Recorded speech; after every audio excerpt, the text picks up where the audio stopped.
नमस्कार सबको। तो टाइम नहीं था, इसीलिए क्या कर रहे हैं कि जो पेपर एनालाइज है वो हम एक वीडियो में कर दे रहे हैं धीरे धीरे करके, क्योंकि बहुत ज़्यादा टाइम लग जाता है लाइव क्लासेस में, है ना। तो एक्सटर्नल स्टूडेंट्स के लिए भी जिन्होंने सिर्फ मॉक खरीदा है, या फिर जो हमारे ग्रुप के स्टूडेंट्स हैं, तो ये आशरीफा जमान का पेपर है। तो मिस आशरीफा जमान ने 372 मार्क्स आउट ऑफ 400 स्कोर किए हैं। अंकित कुमार ने भी सेम मार्क्स स्कोर किए हैं, है ना। तो ये लोग टॉपर्स थे हमारे मॉक वन के, जो थीम वाइज मॉक हुआ इंडियन पॉलिटिकल थॉट पर। तो हम लोग जो है सभी क्वेश्चन को डिस्कस करने वाले हैं, ओके। तो अगर मैं आपको बात करूं क्वेश्चन नंबर वन की, क्वेश्चन नंबर वन में क्या लिखा हुआ है? Who is the author of the high caste Hindu women? तो हाई कास्ट हिंदू वुमेन जो बुक है, ये पंडिता रमाबाई के द्वारा लिखा गया है। और भी पंडिता रमाबाई के बारे में आपको इंफॉर्मेशन याद रख लेना है कि उनको केसरे हिंद का अवार्ड कब मिला था, है ना। फिर उसके बाद उन्होंने क्रिश्चियनिटी में कब कन्वर्ट किया, उनका जो शारदा सदन है वो कब बना था, उनका आर्य महिला समाज कब बना था। और ये जो पंडिता रामाबाई हैं इन एसोसिएशन से जुड़ी हुई हैं, उनके कुछ बुक्स के नाम हैं। तो जो मेरे स्टूडेंट्स हैं, बैच स्टूडेंट्स, नोट्स को ध्यान से रेफर करें। उसमें हर एक छोटी से छोटी बात को मैंने बता रखी है। तो पहला का तो ये आंसर हो जाएगा।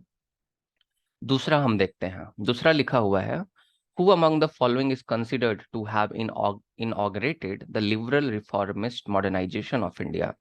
तो देखिए, रेनेशा का शुरुआत जब हमारे भारत में देखा जाए, जिसे हम पुनर्जागरण कह सकते हैं, तो पुनर्जागरण का शुरुआत बंगाल में हुआ था। और फादर ऑफ रेनेशा या फादर ऑफ मॉडर्न इंडिया की अगर हम बात करें, तो फादर ऑफ मॉडर्न इंडिया हम राजा राम मोहन रॉय को कंसिडर करते हैं। और भी बहुत सारी बात है राजा राम मोहन रॉय के बारे में। जैसे राजा राम मोहन रॉय जो थे, वो ब्रिटिश ईस्ट इंडिया कंपनी में काम किए बहुत दिन तक, एक क्लर्क के तौर पर काम किए। उनको जॉन डिग्बी नाम के एक व्यक्ति ने हायर किया था। क्लर्क पर के पद पर काम करने के बाद बहुत टाइम के बाद उनका प्रमोशन होता है, और वो एक कलेक्टर बन जाते हैं, रेवेन्यू कलेक्ट करने वाले जो हैं वो एक ऑफिसर बन जाते हैं। तो राजा राम मोहन रॉय के बारे में बहुत सारी चीजें इस क्वेश्चन में आगे भी आएंगी। क्योंकि देखिए, आपको जो भी थिंकर्स दिए हुए हैं उनके बारे में आपको डीप में पढ़ना है। क्योंकि सीयूईटी पीजी के सिलेबस में बहुत ही कम थिंकर को मेंशन किया हुआ है। उन्होंने कौटिल्य बोल रखा है, राजा राम मोहन रॉय बोल रखा है, और उन्होंने गांधी बोल रखा है, और उन्होंने सावरकर बोल रखा है। तो ये तीन चार थिंकर्स उन्होंने दे रखा है। तो अगर ये क्वेश्चन पूछेंगे तो ये डीप जाकर पूछेंगे, ऐसे ऊपर ऊपर से क्वेश्चन नहीं पूछेंगे। तो इसीलिए आपको इस चीज को ध्यान में रखना है। तो जो लिबरल रिफॉर्मिस्ट जो हैं हमारे मॉडर्न इंडिया के, वो राजा राम मोहन राय हैं।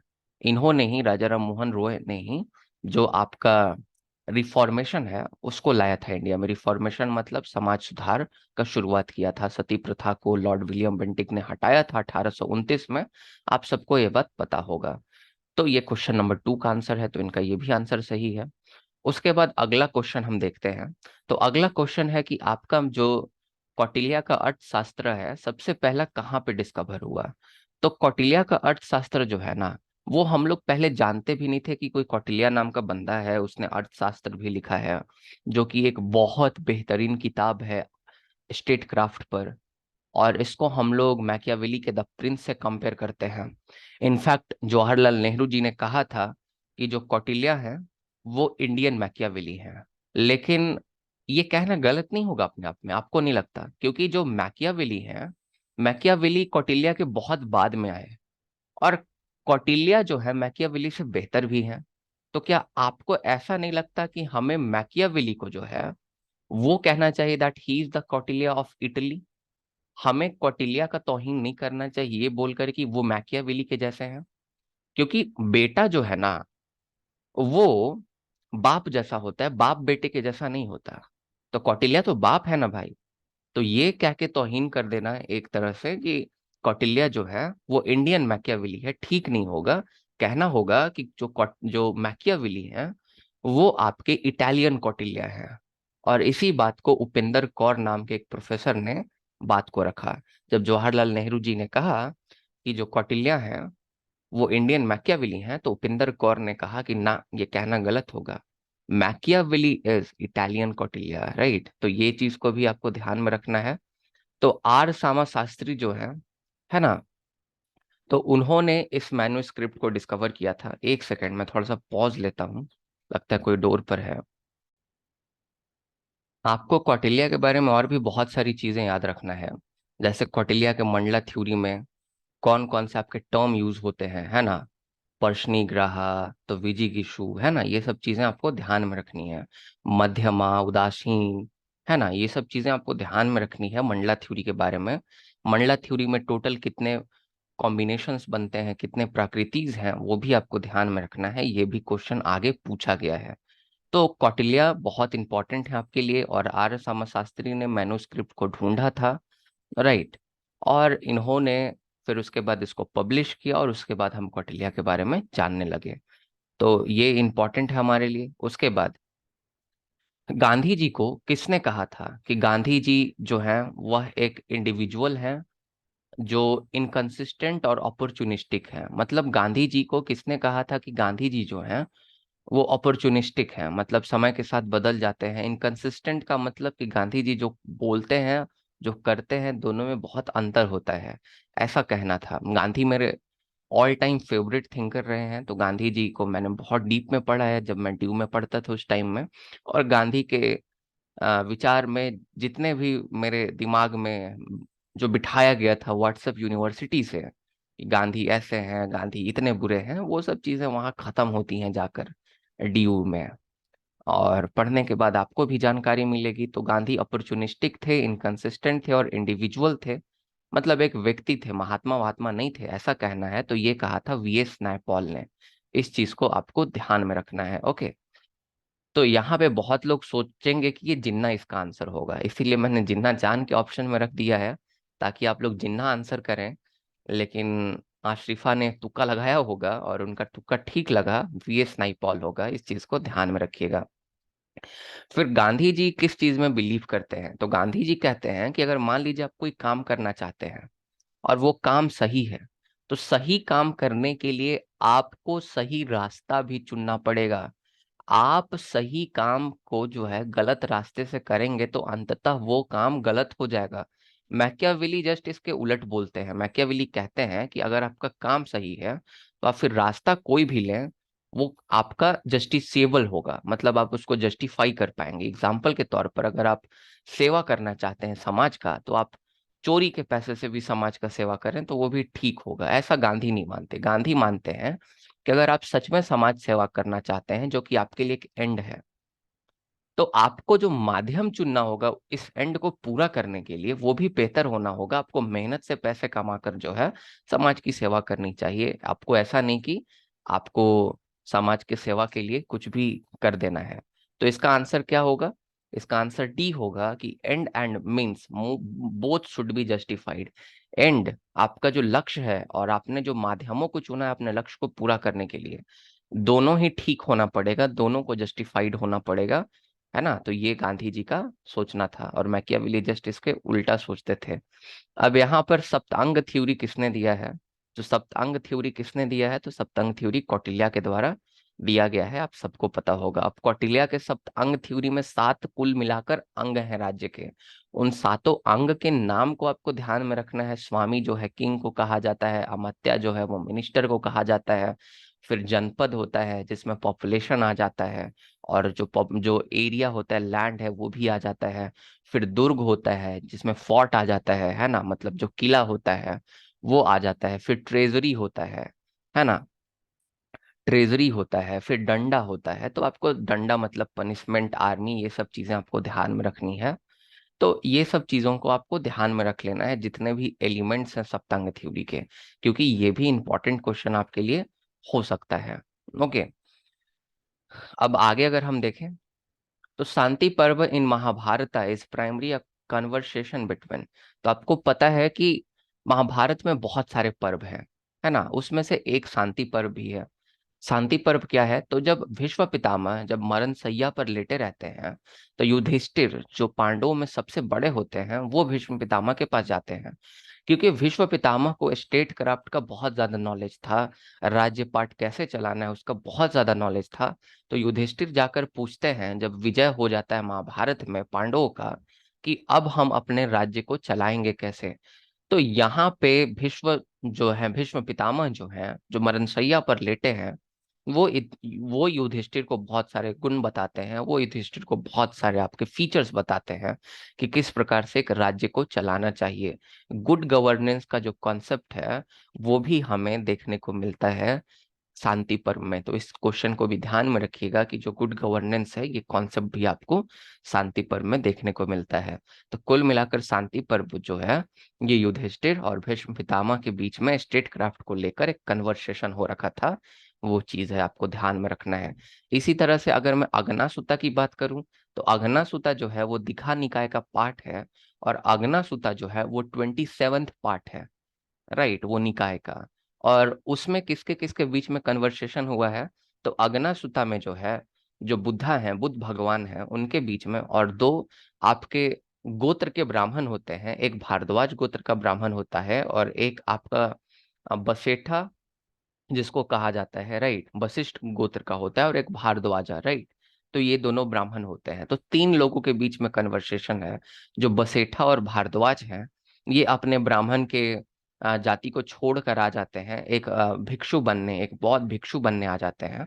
और उस समय बुद्धा जो है, इनके मन में जितने भी कौतूहल उत्पन्न हो रहे होते हैं, whatever were the doubts in their mind, that how the universe came into being, what is the caste system, what is politics, so every doubt has been cleared by the Buddha. So that was just a discourse between Buddha and these two brahmanas, that is the Basetha and Bharadwaja. So Agna Sutta वो है, आपको ध्यान में रखना पड़ेगा। फिर यहाँ पे आपने मार्ले मिंटो रिफॉर्म का नाम सुना होगा। मार्ले मिंटो रिफॉर्म से ही आपका सबसे पहली बार इलेक्टोर जो आपका है सेपरेट इलेक्टोरेट आया।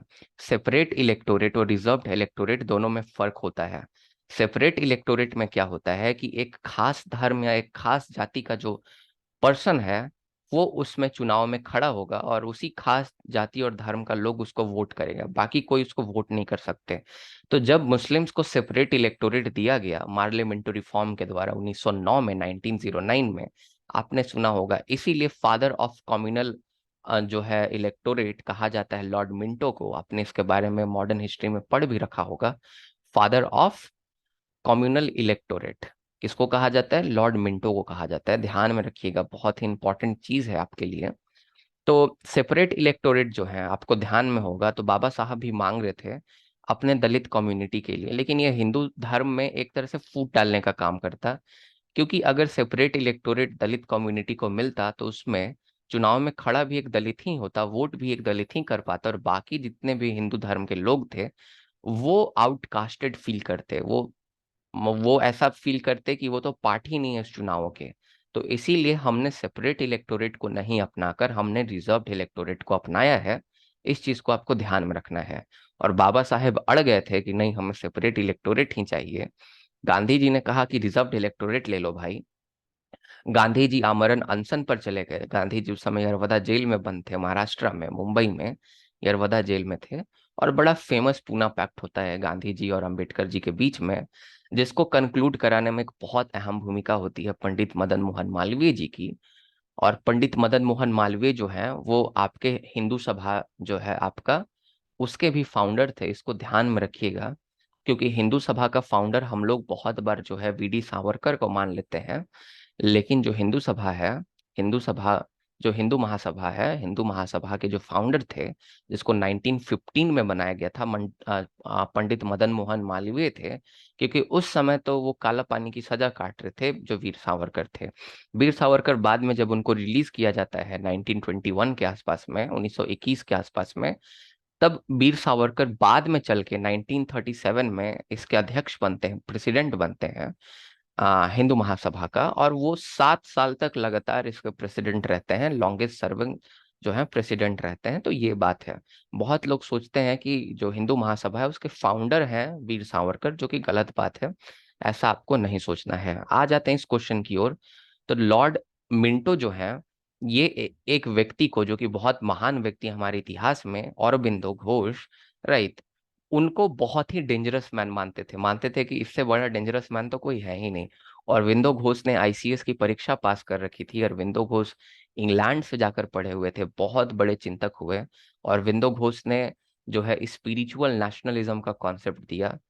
तो आपको अरबिंदो घोष के बारे में बहुत सारी चीजें ध्यान में रखनी है, राइट। अरबिंदो घोष जो है अलीपुर बॉम्ब केस से भी जुड़े हुए हैं, जो कि 1908 के आसपास में हुआ था। मैं इनके बारे में और भी बताऊंगा, पर यहाँ पे इतना ध्यान रखिए कि लॉर्ड मिंटो जो है वो डेंजरस मैन किसको कहते हैं, कि सबसे डेंजरस मैन है। तो बहुत कोई सोच सकते हैं गांधी को कहते होंगे या किसी और को समझ सकते हैं। अगर मैं भगत सिंह ऑप्शन में दे दूं तो मे भी आप वो समझ लेंगे, बट ध्यान रखिएगा कि औरबिंदो को वो ऐसा कह के संबोधित करते हैं, जो कि आपके लिए बहुत इंपॉर्टेंट है। तो ये तो 8वां क्वेश्चन हो गया और इसमें काफी ज्यादा डिस्कशन भी हो गया। अब ये 3 आपके साप्ताहिक जो है, ये आपके 2 साप्ताहिक जो है, ये न्यूज़पेपर्स हैं, साप्ताहिक न्यूज़पेपर, जिसमें कर्म योगीन है और आपका धर्मा है ना। और भी बहुत सारे हैं, जैसे वंदे मातरम है, राइट। और भी बहुत सारे न्यूज़पेपर हैं जो कि औरबिंदो के द्वारा लाए जाते हैं। तो कर्म योगीन और धर्म जो है, ये दोनों भी औरबिंदो के द्वारा जो है वीकली आपका प्रकाशित होता है। इसको ध्यान में रखिएगा। तो इसका आंसर भी औरबिंदो घोष होंगे। और औरबिंदो घोष आपके लिए बहुत इंपॉर्टेंट थिंकर हैं, इस चीज को ध्यान में रखिएगा। इनसे क्वेश्चन बनने का पूरा पूरा संभावना होता है, क्योंकि आप जितने भी यूजीसी नेट का एग्जाम देख लीजिए, एम एन रॉय और Aurobindo Ghosh has been the favourite thinker of the examiner. तो बहुत सारी चीजें आपके सीयूईटी पीजी के सिलेबस में नहीं लिखी गई हैं, जो कि इम्प्लिसिट हैं, लेकिन जहां से क्वेश्चन पूछा जा सकता है। एग्जाम्पल के तौर पर आपको मात्र आईआर में 2 चीजें लिखी गई हैं, रियलिज्म और लिबरलिज्म, लेकिन आपको क्वेश्चन पोस्ट मॉडर्निज्म से, क्रिटिकल थ्योरी से, मार्क्सिज्म से, फेमिनिज्म से, आपको सभी स्ट्रैंड से, कंस्ट्रक्टिविज्म से, आप सब जगह से आपको क्वेश्चन देखने को मिलेगा। तो ये सोचना कि जो सिलेबस है में है बस वही पढ़ना है, वहीं से सीयूईटी पीजी पूछेगा, ये बेवकूफ़ी होगी। क्योंकि पिछले साल का क्वेश्चन आसान था, लेकिन इसके बावजूद भी चीज़ें बहुत बाहर से पूछी गई थी, इसीलिए बहुत सारे लोग आंसर नहीं कर पाए होंगे मे बी, राइट। तो इस चीज़ को आपको ध्यान में रखना है। उसके बाद हम आगे देखेंगे। तो गांधी जी के बारे में ये बड़ा फेमसली कहा गया है, आपको ध्यान में रखना है कि आ, गांधी जी ने सत्याग्रह नहीं बनाया, बल्कि सत्याग्रह ने गांधी जी को महात्मा बनाया। मतलब गांधी जी ने सत्याग्रह का तो इन्वेंशन किया है, इसमें कोई दो राय की बात नहीं है, लेकिन इसी सत्याग्रह के कारण से महात्मा बने गांधी जी, है ना। तो ये कहते हैं आर दिवाकर, ध्यान में रखिएगा। गांधी जी को फिलोसफिकल एनार्किस्ट, कहीं लिख लें अपने कॉपी में, कहीं अपने नोटबुक में लिख लें एक्सटर्नल स्टूडेंट्स, गांधी जी को फिलोसफिकल एनार्किस्ट कह के संबोधित करते हैं। कौन ऐसा कह के संबोधित करता है? तो प्रोफेसर आर धावन ऐसा कह के संबोधित करते हैं, फिलोसफिकल एनार्किस्ट। तो इस चीज को भी ध्यान में रखिएगा, बहुत इंपॉर्टेंट है आपके लिए। फिर गांधी जी को किसने कहा था कि गांधी जी जो है 1/3 पॉलिटिशियन है, मतलब 1/3 जो है वो एक राजनेता है, 1/3 एक संत है, और 1/3 एक, अरे माँ कसम, ये हम क्या लिखती हैं जी, ह्यूमन बग, ह्यूमन बीइंग होगा, राइट। टाइपिंग मिस्टेक है, आई correct that one after discussion. तो 1/3 ह्यूमन बीइंग है। तो ये स्टेटमेंट किसने दिया था? सीएम जोड ने दिया था। बहुत इंपॉर्टेंट स्टेटमेंट है, इसको भी आप ध्यान में रख लीजिएगा, है ना। फिर उसके बाद अगर आप सावरकर की बात करें, तो सावरकर के हिंदुत्व के थॉट में कौन सा जो ऐसा आपका एलिमेंट था जो आपको देखने को नहीं मिलता? तो राष्ट्र था, जाति थी और संस्कृति थी, ये 3 एलिमेंट आपको देखने को मिलता है। धर्म एक एलिमेंट नहीं था। जो हिंदू नहीं है धर्म से, देखिए, हिंदुत्व जो है ना, वो हिंदू को रेफर नहीं किया जा रहा है। हिंदुत्व एक एक्सक्लूसिव कॉनोटेशन है। एक्सक्लूसिव कॉनोटेशन का मतलब कि हिंदुत्व का मतलब यहाँ कोई धर्म से नहीं है, जिस हिंदुत्व का बात सावरकर कहते हैं। इस चीज को ध्यान में रखिएगा। हिंदुत्व जो है ना, एक आपका कल्चरल नेशनलिज्म है। सावरकर को माना जाता है that he is the propounder of the cultural nationalism. Cultural nationalism के बारे में उन्होंने बात किया था, और टेरिटोरियल नेशनलिज्म के बारे में बात किया था नेहरू जी ने। तो इस चीज को आप ध्यान में रखिएगा। एक हिंदू कौन है? तो एक हिंदू वो है जिसका राष्ट्र सेम है, मतलब जो भारत जिसका राष्ट्र है, राइट। और याद रखिएगा, भारत को पिता कह के संबोधित करते हैं जो सावरकर होते हैं। भारत माता का कॉन्सेप्ट बाद में आता है। जो गोलवालकर होते हैं, जो कि आरएसएस के प्रमुख होते हैं बहुत लंबे समय तक, उन्होंने सबसे पहली बार भारत माता, हमारे भूमि को कह के संबोधित करना शुरू किया था। सावरकर के लिए भारत एक पितृभूमि थी, ना कि एक मातृभूमि थी, फादरलैंड था, राइट। जैसे हिटलर के लिए जर्मनी एक फादरलैंड था। मैं दोनों को कंपेयर नहीं कर रहा, बस मैं आपको एक एनालॉगी दे रहा हूं ताकि आप चीजों को ध्यान में रख पाए। तो राष्ट्र से यहाँ पे क्या मतलब है? राष्ट्र से यहाँ पे मतलब है कि जो भी लोग इंडस रिवर से लेकर कैप कॉमोरिन तक रहते हैं, मतलब कन्याकुमारी तक रहते हैं, वो सबके सब हिंदू हैं, राइट। धर्म कुछ भी हो, पारसी हो, मुस्लिम हो, सबके सब हिंदू हैं। दूसरा जाति, तो यहाँ जाति का क्या मतलब है? जाति का मतलब है कि उनका लीनेज सेम हो। जाति का यहाँ कास्ट से मतलब नहीं है, ध्यान रखिएगा। क्योंकि सावरकर जो है कास्ट सिस्टम को हटाना चाहते थे, सावरकर कास्ट सिस्टम के अगेंस्ट थे, क्योंकि उनको पता था कि हिंदुओं के बीच में कास्ट सिस्टम के कारण जो है ये डिसयूनिटी आता है, ये एकता का खंडन करने का काम करता है। इसलिए सावरकर ने हमेशा से, आप देखिएगा तो कास्ट सिस्टम को अपोज किया है, जाति व्यवस्था को हमेशा से खंडित करने का कोशिश किया है। सावरकर जाति व्यवस्था का समर्थक नहीं थे। तो यहाँ जाति का मतलब है सेम लीनेज, मतलब हमारे एंसेस्टर, हमारे जो पूर्वज हैं वो एक ही हैं। तो ऐसा मानना था सावरकर का कि एक मुस्लिम भी हिंदू ही है, क्योंकि आप देखिएगा मुस्लिमों का जो पूर्वज रहा है, जो हिंदुस्तान में रह रहा है, 99% ऐसे मुस्लिम हिंदुस्तान में है जिनका पूर्वज एक हिंदू था। उनको तो जबरदस्ती कन्वर्ट कराया गया तलवार के दम पर, और उन्होंने डर से कन्वर्ट कर लिया, तो अंतिम में वो हिंदू ही हुआ करते थे। तो जाति जो है वो हिंदू ही है, क्योंकि हमारा जो लीनेज है, जो हमारा, आप देखेंगे हायरार्की जब चलेगा बहुत दूर से, तो आपको उनके पूर्वज हिंदू ही देखने को मिलेंगे। उसके बाद संस्कृति मतलब कल्चर, कल्चर समान होना चाहिए। सावरकर का मानना था कि हिंदू और मुस्लिम जो हैं कंपोजिट कल्चर को शेयर करते हैं। बहुत ऐसी चीजें हैं जो मुस्लिम्स ने हमसे अपना लिया है अपने धर्म में, हिंदू धर्म से, सनातन धर्म से, और बहुत सारी ऐसी चीजें हैं जिसको हमने मुस्लिम से अपना लिया है अपने हिंदू धर्म में, और जिसको हम लोग इम्पोर्टेंट आज कंसिडर करते हैं। तो संस्कृति भी एक ही है। यहाँ धर्म नहीं होगा उनके हिंदुत्व के कॉन्सेप्ट में, ध्यान में रखिएगा। क्योंकि धर्म तो एक हिंदू बनने का कोई क्राइटेरिया ही नहीं था। एक हिंदू भी एक हिंदू हो सकता है, एक मुस्लिम भी एक हिंदू हो सकता है। यहाँ हिंदू का मतलब धर्म नहीं है, यहाँ हिंदू का मतलब एक संस्कृति, एक नेशनलिज्म, एक राष्ट्रवाद से है। इस चीज को ध्यान में रखिएगा, बहुत इंपॉर्टेंट बात है ये। उसके बाद, who of the following said the God had appeared to him in the prison, placed the Gita in his hand, and made him realize the simple truth of Sanatan Dharma? तो जब Alipur bomb कांड के बाद, जब आपके Aurobindo Ghosh jail में थे, उनको सॉलिटरी कन्फाइनमेंट में रखा गया था, जिसको आजकल हम लोग अंडा सेल कहते हैं। अंडा सेल जेल में एक होता है जहाँ बहुत छोटा सा कमरा होता है, वहां रोशनी भी नहीं आती, और रोशनी गर्मी के दिन में ऐसी आती है। और बहुत खराब स्थिति था और बिंदु घोष का, जब उनको अलीपुर बॉम्ब केस के पास बाद इनको जेल में रखा गया था, तो इनकी स्थिति बहुत ही खराब थी। इस चीज को आप ध्यान में रखिएगा। तो वहीं पे, अब पता नहीं ऐसा हुआ था नहीं हुआ था, पर हुआ ही होगा, है ना, क्योंकि भगवान श्री कृष्ण बड़े दयालु हैं और वो हम सब पर कृपा बरसाते हैं, और आज मैं जो भी हूँ उन्हीं के कृपा से हूँ। तो जय श्री कृष्णा। तो यहाँ देखते हैं आगे हम लोग।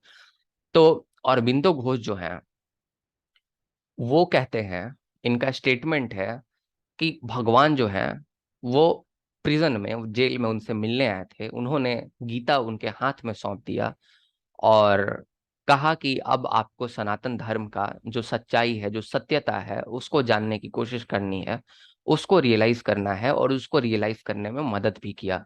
तो ये स्टेटमेंट और मिलिंदो घोष का है, ध्यान में रखिएगा, बहुत इंपॉर्टेंट है। उसके बाद हम लोग इसको रेफर करते हैं, ये वाले स्लाइड को, ओके है ना। तो मैं यहाँ पे मैच कर देता हूँ सीधे में।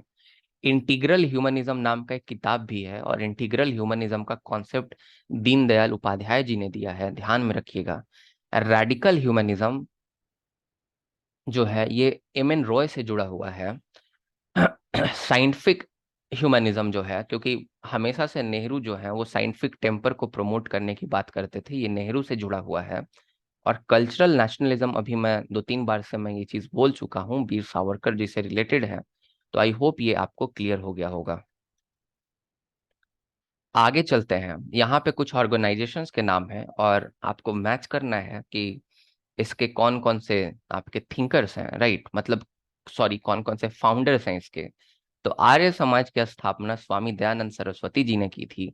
स्वामी दयानंद सरस्वती जी की एक बहुत फेमस किताब है सत्यार्थ प्रकाश, इसको आपको ध्यान में रखना है। ये क्वेश्चन आ सकता है, शांति निकेतन का स्थापना या विश्व भारती यूनिवर्सिटी का स्थापना जो है ये आपके टैगोर जी के द्वारा किया गया था, तो इसमें टैगोर हो जाएगा। इंडिया हाउस की स्थापना जो है इंग्लैंड में हुई थी, ध्यान रखिएगा। और इंडिया हाउस की स्थापना की थी श्यामाजी कृष्ण वर्मा ने। और इंडिया हाउस से जुड़े हुए थे वीर सावरकर, ना कि इसके फाउंडर थे, इस चीज को ध्यान में रखिएगा। क्योंकि मैंने अपने बच्चों को पढ़ा रखा है कि इंडिया हाउस से जुड़े हुए थे वीर सावरकर। बहुत कोई मिस इंटरप्रेट कर जाते हैं कि वीर सावरकर इसके फाउंडर भी हैं, तो ऐसा मत सोचिएगा। अभिनव भारत के जो फाउंडर हैं वो आपके, और मित्र मेला के जो फाउंडर हैं वो वीर सावरकर हैं, इस चीज को ध्यान रखिएगा। अभिनव भारत को 1904 में बनाया था, और आपका मित्र मेला को 1899 के आसपास में वीर सावरकर ने बनाया था, है ना। तो इस चीज को ध्यान में रखना है। तो आई होप ये भी क्लियर हो गया होगा आप सबके, सब आप सबको। अब यहाँ पे इस चीज को देखने की कोशिश करते हैं। एक सेकेंड, इसको मेरे को मिटाने दीजिए। Annotate clear the screen. देखिए विजिगिशु का क्या मतलब होता है, विजिगिशु का मतलब होता है कॉन्करर, है ना। ये मंडला थ्योरी से लिया गया है, ध्यान में रखिएगा। उसके बाद अगर आप आगे देखें तो आपका अंतार्धी क्या होता है, तो अंतार्धी आपका होता है आ, व- अंतार्धी को अगर हम देखें तो अंतार्धी का मतलब होता है वीक इंटरवेनिंग किंग, राइट। जो बीच में एक राजा है जो बहुत कमजोर है, जो बेचारा बीच में जबड़ों में फंस गया है। एग्जाम्पल के तौर पर अगर भारत और चाइना में अगर युद्ध होगा तो बेचारा जो आपका भूटान और नेपाल है अंतार्धी हो जाएंगे, वीक इंटरवेनिंग किंग हो जाएंगे। ये बेचारे दो जबड़ों के बीच में फंस जाएंगे जीप की तरह, और जिन्हें काट दिया जाएगा। तो ये चीज आपको ध्यान में रखना है। तो 1 का सी हो गया, 4 का डी हो गया, तो यहाँ सब मिलाना शुरू करें। 1 का सी हो गया, 4 का डी हो गया, तो ये आपका आंसर बन रहा है, आंसर नंबर बी आपका बन रहा है। आपको ये ध्यान में रखना है ना। तो ये सही बात है, तो आशरिफा ने भी यही लगाया है। तो इसी तरह से आपको देखना है, 1 का बी बन रहा है, 2 का बी हो जाएगा। अगर आप देखिएगा अकरंदा, 2 का बी। तो यहाँ पे आपको ध्यान में रखना है अकरंदा। अकरंदा सुनने में दुश्मन जैसा लगता है, पर अकरंदा दोस्त को कहते हैं, जो आपका फ्रेंड होता है पीछे के साइड में। इंडिया को तो मैं एग्जाम्पल में नहीं दे सकता, लेकिन अगर आप अफगानिस्तान की बात अगर करें तो अफगानिस्तान के लिए भारत जो है वो रियर फ्रेंड है, राइट। तो रियर एलाई है। तो अकरंदा का मतलब 2 का बी हो जाएगा। तो अकरंदा का मतलब होता है आपका रियर एलाई, जो कि पीछे की तरफ एलाई है। और पर्शनी ग्रह, तो देखिए ग्रह क्या होता है, कहते हैं ना तुम पे ग्रह मंडरा रहा है, तो ग्रह एक तरह से दुश्मन हो गया है ना, शनि ग्रह या कोई भी ग्रह कहे। तो पर्शनी ग्रह जो है वो आपका एनिमी होता है। ये आपका लिया गया है मंडला थ्योरी से, इस चीज को ध्यान में रखिएगा। आई होप समझ में आ गया होगा। आगे बढ़ते हैं, क्वेश्चन नंबर 17 की ओर चलते हैं। ये मैंने आपको अभी तुरंत बताया है, एक बार फिर से मैं बता देता हूं, है ना। तो यहाँ पे कल्चरल नेशनलिज्म किसने दिया था, अभी तुरंत मैंने बताया है, कल्चरल नेशनलिज्म सावरकर जी का है। स्पिरिचुअल नेशनलिज्म किसने दिया था, स्पिरिचुअल नेशनलिज्म अरबिंदो घोष जी ने दिया था। Spiritual nationalism, okay. इन्होंने कहा था कि नेशनलिज्म कैसे होता है, तो कल्चर और सिविलाइजेशन के बीच में इंटरेक्शन होता है। कल्चर और सिविलाइजेशन आपस में बातचीत करते हैं, और उससे जो है राष्ट्रवाद का उद्भव होता है। और इन्होंने एक नेशन को विराट पुरुष की तरह देखा था, नेशन एज द विराट पुरुष, राइट। और अरबिंदो का एक और चीज है, इन्होंने आपका स्पिरिचुअल डिटर्मिनेशन किया था हिस्ट्री का, राइट, इंटरप्रिटेशन किया था इतिहास का स्पिरिचुअली, इस चीज को ध्यान में रखना है। टेरिटोरियल नेशनलिज्म जो है ये नेहरू जी का है, और इकोनॉमिक नेशनलिज्म जो है ये तिलक जी का है। तिलक जी के साथ साथ आप कुछ और थिंकर्स के नाम ध्यान में रख सकते हैं। वैसे तिलक ही क्वेश्चन में पूछा जाएगा, अगर ये क्वेश्चन आता है तो ये क्वेश्चन आपका आता है तो आपका हो जाएगा इसमें दादा भाई नौरोजी इसके आंसर में हो जाएंगे, है ना। फिर उसके बाद आपके एमजी रनाडे हो जाएंगे। ये दो और इम्पोर्टेंट थिंकर हैं जो कि आपको इकोनॉमिक नेशनलिज्म में ध्यान में रख लेना है। आई होप आपको क्लियर हो गया होगा। उसके बाद हम आगे अगर बात करें तो with satya combined with ahimsa you can bring the world to your feet, who said this. तो ये गांधी जी ने कहा होगा, ये कॉमन सेंस काम करता ही होगा, तो गांधी जी ने कहा होगा कि सत्य और अहिंसा से पूरे दुनिया को हम अपने कदमों में झुका सकते हैं। और बिल्कुल ऐसा किसने कहा? गांधी जी ने ही कहा है ना। तो इनके सब सही हैं आसरीफा जमान के। किसी और का पेपर ले लेते हैं कुछ समय के लिए रिकॉर्डिंग ऑफ करके, और उससे डिस्कस करते हैं इसके बाद। क्योंकि क्योंकि इन्होंने तो सब सही ही कर रखा है, जिनके सबसे कम नंबर आए हैं उनका पेपर ले लेते हैं। मैं बताऊंगा नहीं किसका कम सबसे आया है, ओके। अब इसको हम लोग देख लेते हैं। सबसे पहली बात देखिए, रेडिकल ह्यूमनिस्ट फेज में जब एम एन रॉय आते हैं, रेडिकल ह्यूमनिस्ट फेज में ये फ्रीडम को सबसे ज्यादा सपोर्ट करने लगते हैं। और ये जो कार्ल मार्क्स का मार्क्सिज्म है उसको सपोर्ट नहीं करते हैं। इनका अपना थ्योरी आ जाता है जिसको हम लोग न्यू ह्यूमनिज्म कहते हैं, नव मानववाद, या फिर आपका इसको रेडिकल ह्यूमनिज्म के नाम से जाना जाता है। तो ये चीज आपको ध्यान में रखना है यहाँ पे, ओके। अब आपको एक चीज और मैं बता दूं कि ऐसा नहीं है कि एम एन रॉय हमेशा से पार्टी लेस सिस्टम चाहते थे। स्टार्टिंग में एम एन रॉय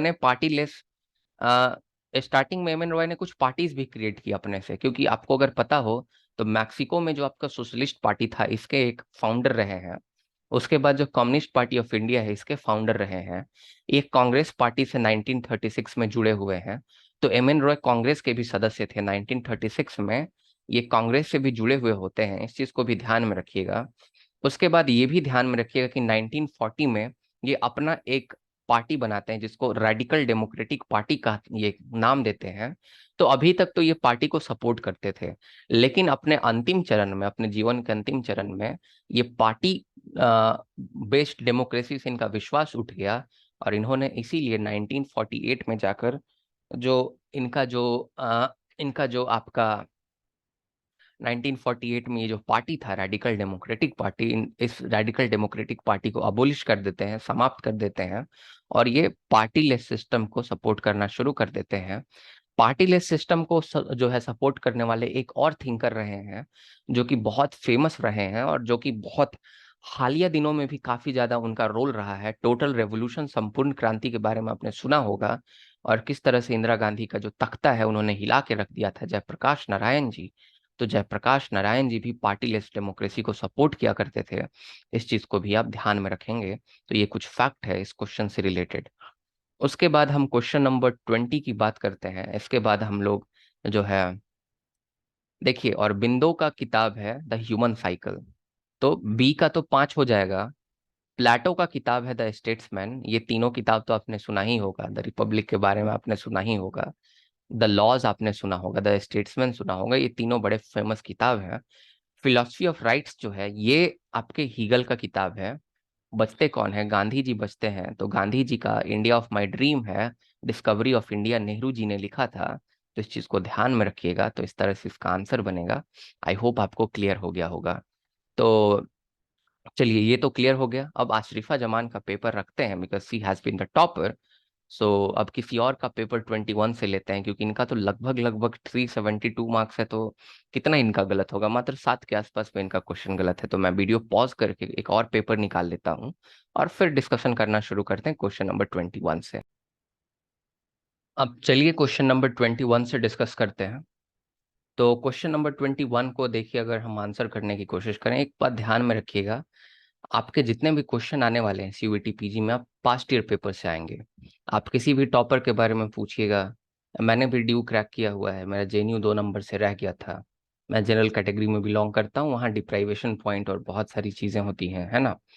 तो आप अगर देखिएगा किसी भी टॉपर से पूछिएगा तो वो बोलेंगे उन्होंने पास्ट ईयर पेपर लगा रखा था।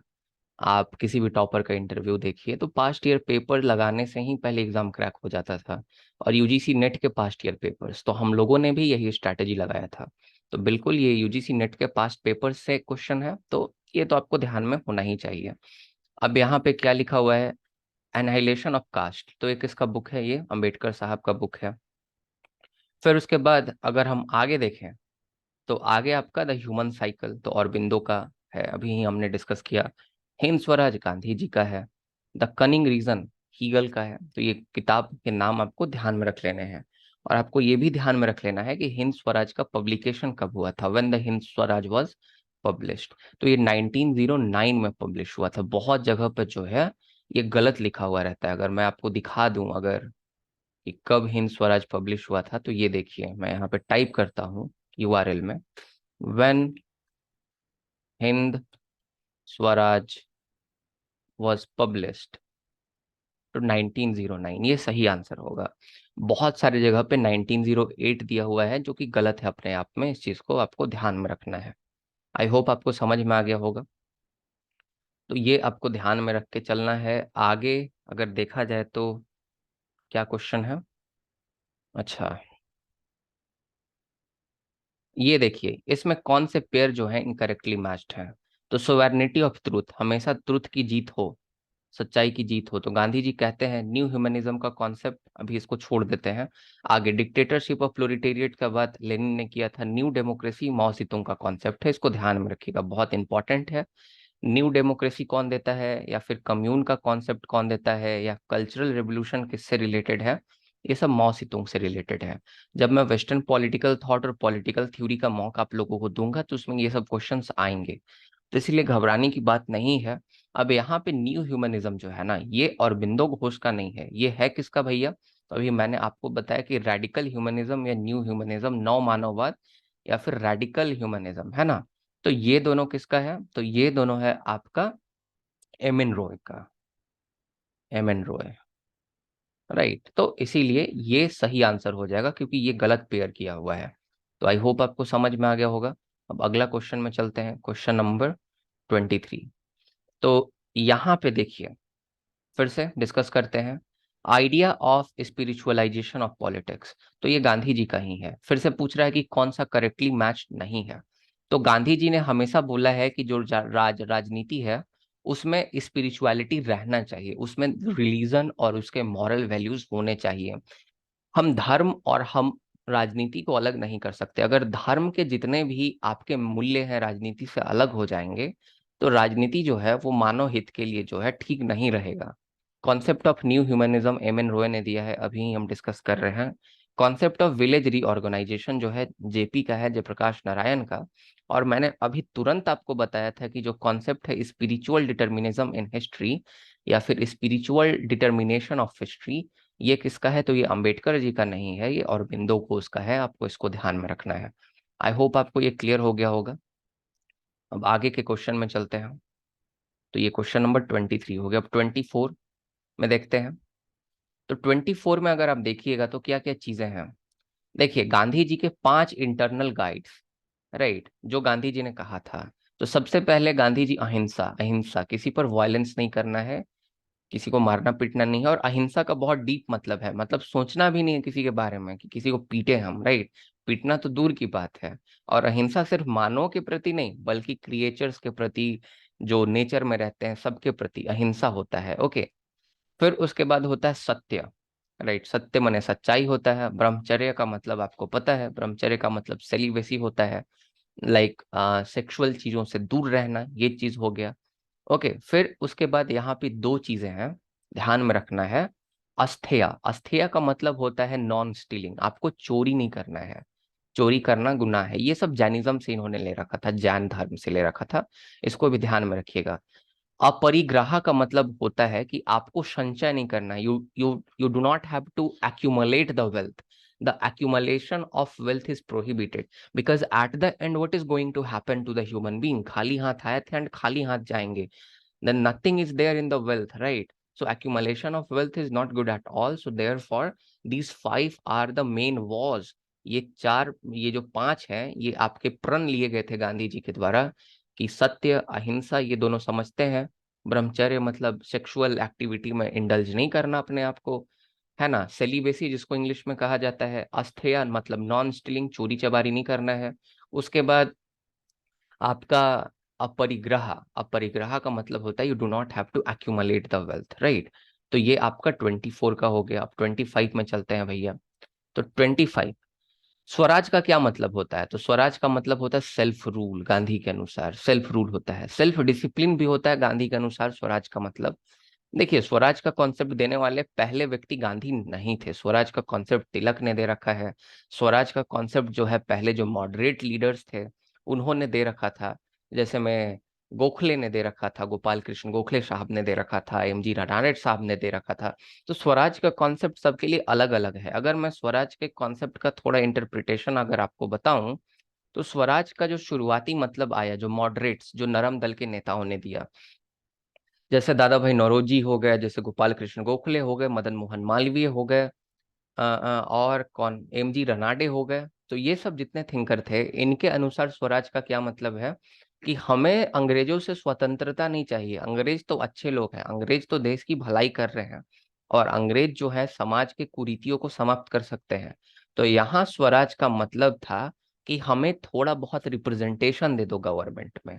जो सरकार अंग्रेज चला रहे हैं, वहां थोड़ा बहुत हिंदुस्तानियों को प्रतिनिधित्व दे दो, रिप्रेजेंटेट जो है रिप्रेजेंटेशन दे दो। ये मतलब था शुरुआती स्वराज का। उसके बाद स्वराज सेल्फ रूल बना। तिलक ने सेल्फ रूल के तौर पर इसको जो है डिफाइन किया। होम रूल मूवमेंट भी इन्होंने चलाया था, है ना। तो सेल्फ रूल में इन्होंने कहा भी था, बाल गंगाधर तिलक ने, कि स्वराज हमारा जन्म सिद्ध अधिकार है और हम इसे पाकर रखेंगे, रहेंगे। Swaraj is my birth right and I shall have it.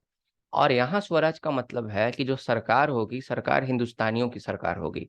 लेकिन यहाँ पूर्ण स्वतंत्रता की मांग तिलक भी नहीं कर रहे हैं, तिलक भी डोमिनियन स्टेटस की मांग कर रहे हैं।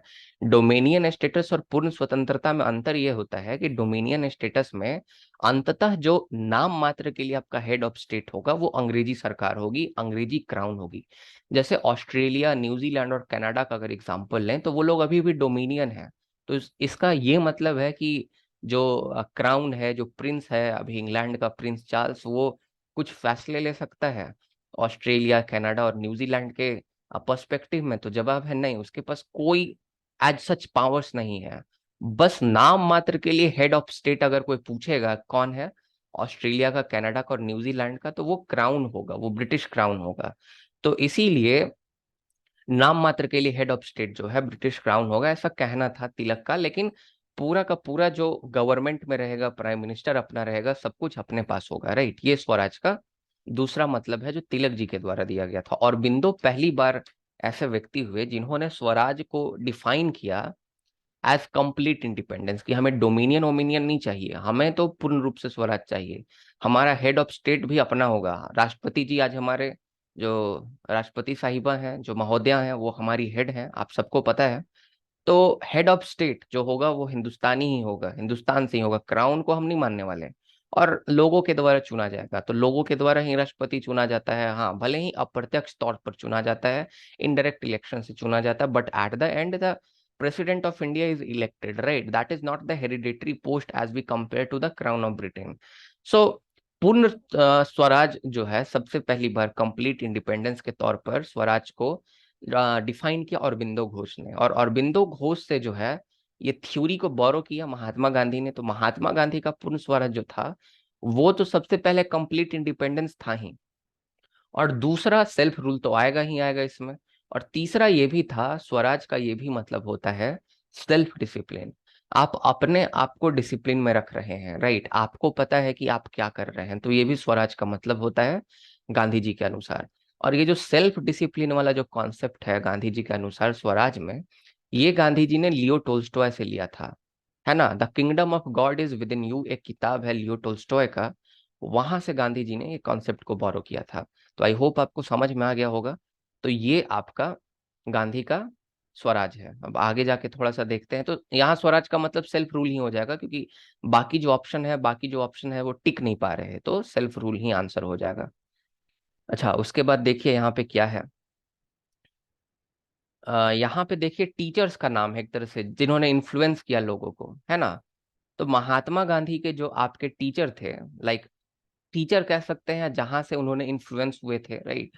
क्योंकि महात्मा गांधी का पॉलिटिकल गुरु तो गोपाल कृष्ण गोखले जी को माना जाता है, आपको ये पता होगा, जी के गोखले। तो महात्मा गांधी जो है वो प्रभावित थे जॉन रस्किन से। जॉन रस्किन का एक किताब है unto this last, unto this last से इन्होंने सर्वोदय का कॉन्सेप्ट लिया था। तो गांधी को तो हम जॉन रस्किन में मिला देंगे। उसके बाद जवाहरलाल नेहरू जो है, इन्होंने अपने फैबियन सोशलिज्म, जो है नेहरू का कॉन्सेप्ट है, वो फैबियनिज्म के कॉन्सेप्ट को फॉलो करते हैं। आपने फैबियन सोशलिज्म के बारे में मे भी सेमेस्टर थर्ड फोर्थ में पढ़ा होगा।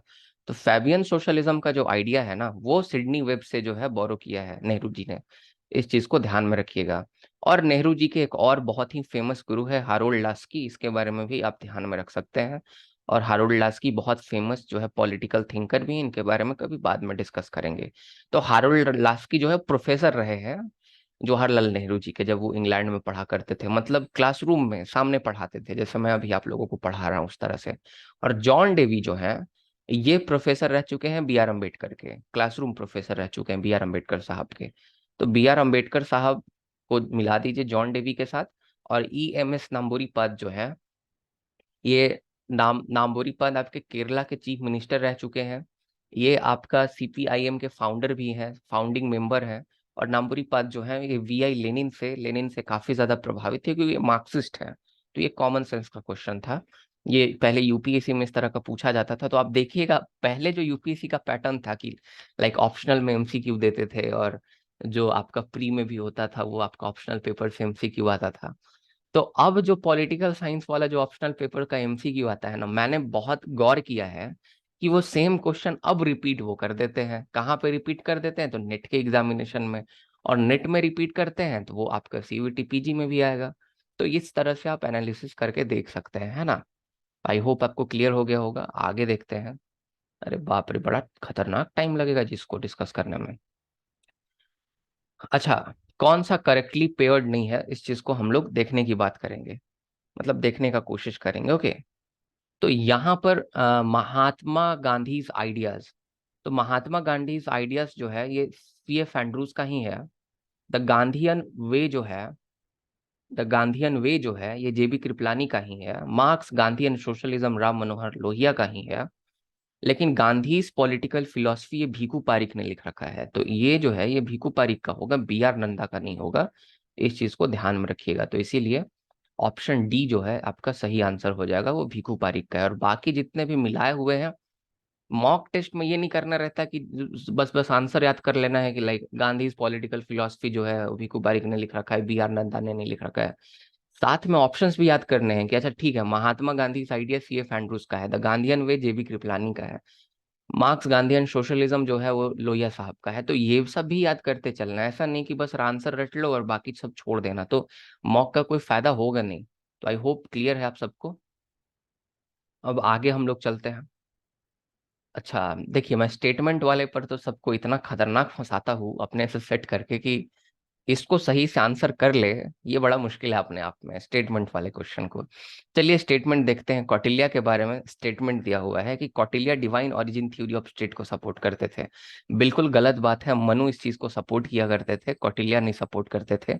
Kautilya organic theory of state को सपोर्ट करते थे, एरिस्टोटल के तरह। तो ऑर्गेनिक थ्योरी ऑफ स्टेट है, इसको सपोर्ट करते थे कौटिल्य, कि एक जो राज्य है वो एक वो एक ऑर्गेनिज्म की तरह है, एक जीव की तरह है जो कि बढ़ता रहता है, इवॉल्व करता रहता है। तो ध्यान में रखिएगा, कौटिल्य ने कभी भी जो है डिवाइन ओरिजिन थ्योरी को सपोर्ट नहीं किया कि राज्य भगवान के द्वारा बनाया गया है और राजा जो है वो स्वयं भगवान का ही एक प्रतिनिधि है, ऐसा करके कभी नहीं कौटिल्य ने कहा। तो इसको तो हम काट देंगे। Kautilya advise to the king to follow the expansionist policy. तो बिल्कुल कौटिल्य कहते हैं कि बेटा जितना कब्जा करना चाहो करते रहो। तो मंडला थ्योरी काहेगा देते जब कौटिल्य कहते ही नहीं कि जीतते जाओ जीतते जाओ, जो भी आगे आ रहा है। तो मंडला थ्योरी काहेगा देते? अचार लगाने के लिए मंडला थ्योरी दे रहे हैं कि आगे आगे जीतते जाओ जीतते जाओ जीतते जाओ। तो मंडला थ्योरी का पर्पस ही यही है। तो एक्सपेंशनिस्ट पॉलिसी, जो आपका विस्तारवादी जो नीति है जो आज चाइना फॉलो करता है, उसको फॉलो करने की बात कौटिल्य कहा करते थे। तो ये तो भैया ठीक बात है।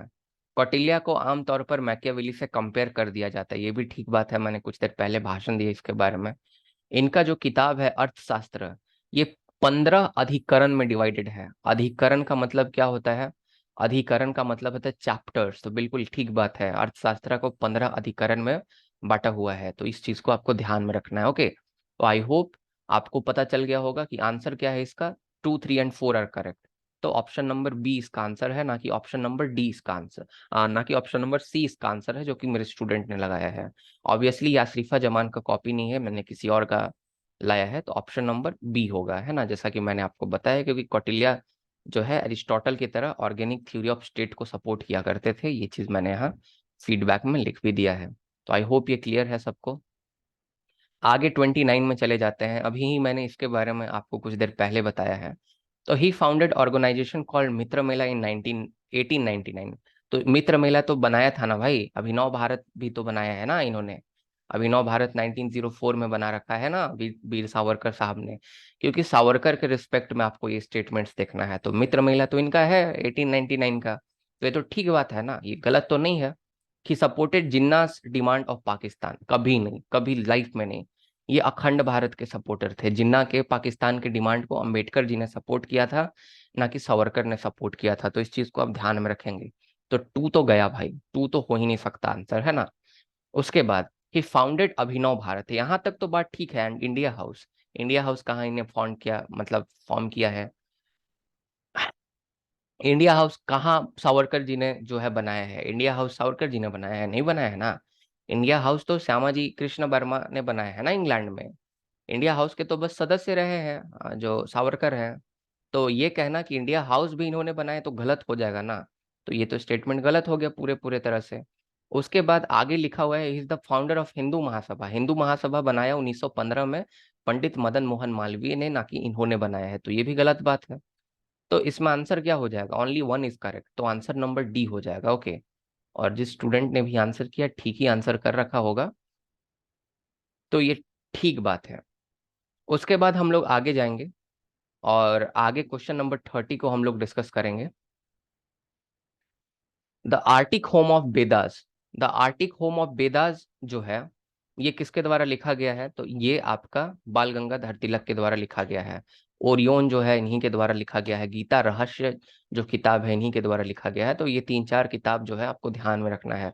ओरियोन, गीता रहस्य, इनका इनका बड़ा मजेदार चीज मेरे को ये लगता है, मैं जब नेट के लिए पढ़ता था तो इनके बारे में, इन्होंने दो पुस्तिकाएं जो है वो प्रकाशित की हैं। लाइक एक मराठा एक केसरी है। और आपको जान के आश्चर्य होगा कि मराठा जो है ये इंग्लिश लैंग्वेज में रहता था, राइट, और केसरी मराठी में रहता था। अब मैं अपना कॉमन सेंस लगाता था, है ना, मैं सोचता था जब मराठा है तो मराठी में लिखते होंगे मराठा को। कॉमन सेंस तो यही काम करता है ना कि मराठा मराठी में होगा। पर भाई वहां तो सिचुएशन ही कुछ और है, मराठा जो है वो तो इंग्लिश में है। और जो ये केसरी लिख रहे हैं, केसरी जो है वो मराठी में है। तो ये चीज को ध्यान में रखिएगा, मेरे जैसे आपको कंफ्यूज नहीं होना है। बहुत सारे, मैं पहले जब नेट का प्रिपरेशन करता था शुरू शुरू में ड्यू के टाइम में, तो कॉमन सेंस लगाता था। जैसे मेरा एक अमेरिका का स्टूडेंट है, मैं कभी कभी मैथ्स वैथ्स भी पढ़ा लेता हूँ, मेरा 12 क्लास तक मैथ रहा है। तो मेरा अमेरिका स्टूडेंट कहता है, उसको मैंने क्वेश्चन दिया कि 5 × 7 तो 35 आंसर हुआ, मतलब होना चाहिए। तो कहता है कि you know, teacher, as you told me that negative and negative is positive. So that's the common sense that the positive will make a negative.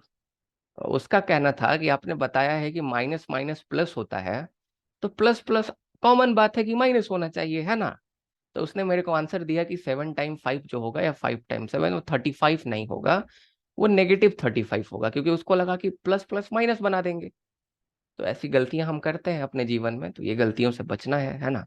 तो ये आपका बाल गंगाधर तिलक जी का है। और ये भी ध्यान में रखना है कि तिलक जी को हम लोग भागीरथी ऋषि कहते हैं इंडिया का, है ना। भागीरथी ऋषि कहा जाता है, इस चीज को ध्यान में रखिएगा। क्या लिखा हुआ है, the idea of internal yoga in the Indian political thought was introduced by, a मेरे स्टूडेंट, ये अरबिंदो घोष का होगा। जो इंटीग्रल योगा है ना, ये अरबिंदो घोष का होगा। और इंटीग्रल ह्यूमनिज्म किसका होगा, तो इंटीग्रल ह्यूमनिज्म किसका होगा भैया, दीनदयाल उपाध्याय का, ऊपर में बता रखा। उसके बाद आगे चलते हैं। आगे अगर हम बात करें तो न्यू ह्यूमनिज्म या रेडिकल ह्यूमनिज्म किसका होगा भाई, तो एम एन रॉय का होगा। ध्यान में रखिएगा, कंफ्यूज मत होइएगा, है ना। अब यहाँ पे कुछ ऑर्गेनाइजेशंस के नाम है, किसने फॉर्म किया था उससे आपको मैच करना है। तो महात्मा गांधी जो पहला किसी पॉलिटिकल पार्टी से जुड़े, वो नेशनल कांग्रेस है। पीपल्स एजुकेशन सोसाइटी जो है, ये आपके अंबेडकर साहब का ही था, इसको आपको ध्यान में रखना है। शारदा सदन पंडिता रमाबाई का ही था। और डेक्कन एजुकेशन सोसाइटी ये तिलक जी का था, 1885 में इन्होंने बनाया था। बाद में इसी को फर्ग्यूसन कॉलेज का नाम दिया गया, जो कि अभी भी आपको मुंबई में देखने को मिलेगा। आई होप आपको क्लियर हो गया होगा। तो ABCD इसका आंसर हो जाएगा, मतलब आंसर कौन सा हो जाएगा, ABCD, मतलब इसका आंसर हो जाएगा आपका ऑप्शन नंबर बी। तो भाई स्टूडेंट ने ठीक आंसर कर रखा है, ठीक बात है फिर। आगे चलते हैं। यहाँ पे लैंग्वेज वाला, लाइक कौन सा यहाँ पे वीकली है, मैगजीन है, कौन से लैंग्वेज में छपता है वो है। तो यहाँ पे एक ही कंफ्यूजिंग है, मैंने आपको बताया कि मराठा मराठी में नहीं था, है ना, मराठा इंग्लिश में था, तो मराठा को तो इंग्लिश लगा दो भाई। मैंने कहा था कि केसरी जो है वो मराठा में था, मीन्स लाइक मराठी लैंग्वेज में था, तो उसको लगा दो। संवाद कौमुदी, ये जो छपता था, अगर आप इसको देखोगे तो ये बंगाली में छपता था, संवाद कौमुदी। ये संवाद कौमुदी किससे रिलेटेड है, तो ये राजा राम मोहन रॉय से रिलेटेड है। संवाद कौमुदी जो है ये उनसे रिलेटेड है, ध्यान में रखिएगा। नवजीवन जो है ये गुजराती में आता था, ये गांधी जी से रिलेटेड है, और बाकी मराठा और केसरी तिलक जी से रिलेटेड है। तो ये लैंग्वेज का कहानी हो गया, तो इसका क्या हो जाएगा, ए का हो जाएगा सी, तो मतलब ए का हो जाएगा सी, मतलब बी आई ए में से कोई होगा, दूसरा देख लेते हैं। टू का बी हो जाएगा, तो टू का बी हो जाएगा, मतलब 20 का आंसर है कुल मिला के। तो 20 का आंसर है मेरे भाई, तो वही आंसर हो गया। अब देखिए यहाँ सत्याग्रह है और आपको मिलाना है, राइट। क्या लिखा हुआ है question, which one of the following are incorrectly matched, कौन सा सही मैच नहीं किया हुआ है, ये है क्वेश्चन। तो काला राम मंदिर सत्याग्रह जो है, जिसको हम लोग काला राम टेम्पल सत्याग्रह भी कहते हैं, जहां अछूतों को घुसने नहीं दिया जाता था, दलित लोगों को, तो उनके लिए बी आर अम्बेडकर साहब ने किया सत्याग्रह। तो बिल्कुल ठीक बात है, काला राम सत्याग्रह, महाड़ सत्याग्रह, जिसको चौदार सत्याग्रह भी कहते हैं, ये सब महात्मा सॉरी बी आर अम्बेडकर से रिलेटेड है। खेड़ा सत्याग्रह, चंपारण सत्याग्रह, है ना, मिल राइट वर्कर सत्याग्रह इन अहमदाबाद, ये सब सब गांधी जी से रिलेटेड है, तो ये भी ठीक है। बरदोली सत्याग्रह सरदार पटेल से रिलेटेड है, और इसी के जीत के बाद इन्हें सरदार की उपाधि दी गई, राइट। नहीं तो इनका नाम वल्लभ भाई पटेल हुआ करता था। संपूर्ण क्रांति लोहिया से रिलेटेड नहीं है, लोहिया ने सप्त क्रांति का कॉन्सेप्ट दिया है। संपूर्ण क्रांति इज रिलेटेड विथ किसके, किससे रिलेटेड है जी, टोटल रेवोल्यूशन, जयप्रकाश नारायण से, है ना। तो इसका ये आंसर हो जाएगा। आई होप आपको क्लियर हो गया हो। तो इसका आंसर होता डी। तो फीडबैक में लिखा हुआ है लोहिया गेव द सप्त क्रांति, राइट, एंड संपूर्ण क्रांति was given by Jayaprakash Narayan. अब the religious problem in India was authored bye, the religious problem in India was authored bye, पता नहीं इसने तुक्का लगाया होगा, स्टूडेंट ने सही आंसर कर दिया है गलती से। पर यहाँ पे आमतौर पर लोग सही आंसर नहीं कर पाते, इसका सही आंसर ठीक है, इसका सही आंसर, बहुत लोग सोचेंगे कि मोहम्मद इकबाल होगा, but Mohammad Iqbal is not the right answer. या जिन्ना सोच सकते हैं आप, कुछ भी सोच सकते हैं आप, एनी बेसेंट तो नहीं सोच सकते, लेकिन ये मैंने पढ़ा रखा है, तो एनी बेसेंट इसका आंसर होगा। So answer is D, Annie Besant. आपको इस चीज को ध्यान में रखना है। आई होप आपको समझ में आ गया होगा। ओके, तो अब आगे चलते हैं।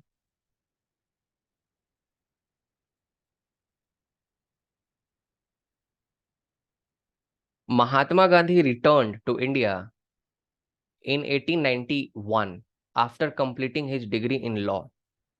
महात्मा गांधी जो है ये 1891 में भारत लौट आते हैं इंग्लैंड से। मैं ये नहीं कह रहा कि साउथ अफ्रीका से आ रहे हैं, लिखा हुआ है कि महात्मा गांधी 1891 में जो है वो आ जाते हैं। कहाँ आ जाते हैं भैया, इंडिया आ जाते हैं। कहाँ से आ जाते हैं मेरे भाई, तो इंग्लैंड से आ जाते हैं अपना लॉ का डिग्री कंप्लीट करके। तो बात इस ये है ठीक, ये बात गलत नहीं है, सही बात है। सत्यवीर की कथा जो है, जो महात्मा गांधी के द्वारा लिखा गया है, ये प्लेटो का द रिपब्लिक है, जिसमें आपको डायलॉग ऑफ प्लेटो भी देखने को मिलेगा, इसी का ट्रांसलेशन है, तो बिल्कुल ठीक बात है।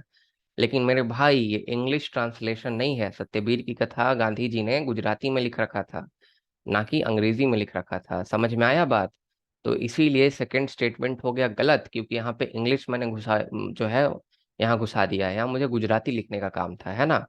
तो पहला हो गया सही, दूसरा हो गया गलत। ओके, तो पहला ही सही होगा, तो इसीलिए ए ऑप्शन हो जाएगा। न्यू सोशलिज्म का आइडिया किसने दिया है, ये बच्चा बच्चा को पता है कि न्यू सोशलिज्म लोहिया साहब का है। तो इस पर ज्यादा देर डिस्कस ना करते हुए आगे बढ़ने की चेष्टा करेंगे। The book historical role of Islam, historical role of Islam किसने लिखा है, क्या लगता है आपको, किसने लिखा होगा। You would be surprised. इस क्वेश्चन के साथ भी मैं जब स्टार्टिंग में डी ये सब में पढ़ता था नेट के बारे में, तो मैं सोचता था हिस्टोरिकल रोल ऑफ इस्लाम, मैं सपने में भी नहीं सोच सकता था कि ये बुक एम एन रॉय का होगा, मुझे सपने में भी ये मतलब आभास नहीं होता। लेकिन the historical role of Islam जो है, this book is written by M N Roy, many of them can think कि इकबाल ने लिख रखा होगा, जिन्ना ने लिख रखा होगा, पर एम एन रॉय तो दिमाग में नहीं आएगा। पता नहीं स्टूडेंट ने क्लास को ठीक से कर रखा होगा, या तो फिर इस भाई ने तुक्का मार दिया, है ना। एम एन रॉय ही सही आंसर है।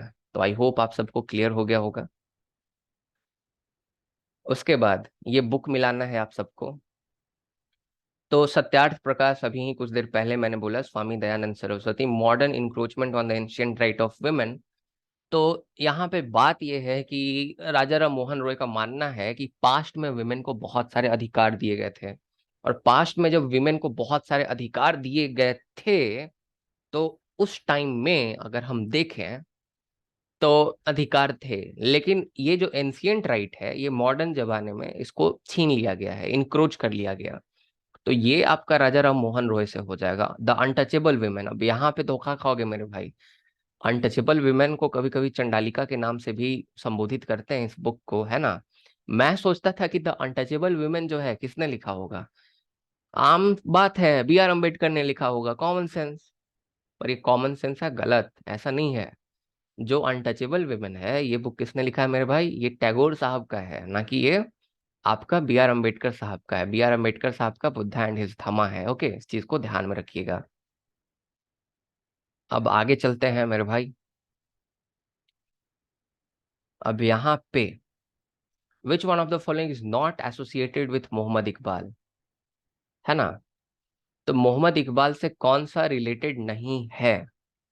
तो बहुत लोग सोचेंगे कि नया शिवाला, नया शिवाला शिव जी के नाम से जुड़ा हुआ लग रहा है, तो ये मोहम्मद इकबाल ने जो है नहीं लिख रखा होगा, है ना। पर गलत बात। अभी मैंने बताया कि हिस्टोरिकल रोल ऑफ इस्लाम जो है ये एम एन रॉय का है, तो ये एम एन रॉय का है, और एम एन रॉय एसोसिएटेड है हिस्टोरिकल रोल ऑफ इस्लाम से, ना कि इकबाल एसोसिएटेड है। और बाकी सब इकबाल, तराने हिंद जो है, जिसको हम लोग तराने हिंद को ही हम लोग बोलते हैं सारे जहां से अच्छा, उसको तराने हिंद के नाम से जाना जाता है ना। तो इस चीज को ध्यान में रखिएगा। Who among the following is considered as Fabian socialist. तो नेहरू जी को कहते हैं, अभी मैंने भाषण दिया है कुछ देर पहले, कि सिडनी वेब से वो प्रभावित होकर फेबियन सोशलिस्ट बने थे। ये बहुत इंपॉर्टेंट है, आपको ध्यान में रखना है। ओके, ये हिटलर भाई ने आंसर कर दिया है, कोई बात नहीं। Who describe Gandhi as revolutionary leader on account of his developing a technique for participating conflict and then resolving it non violently.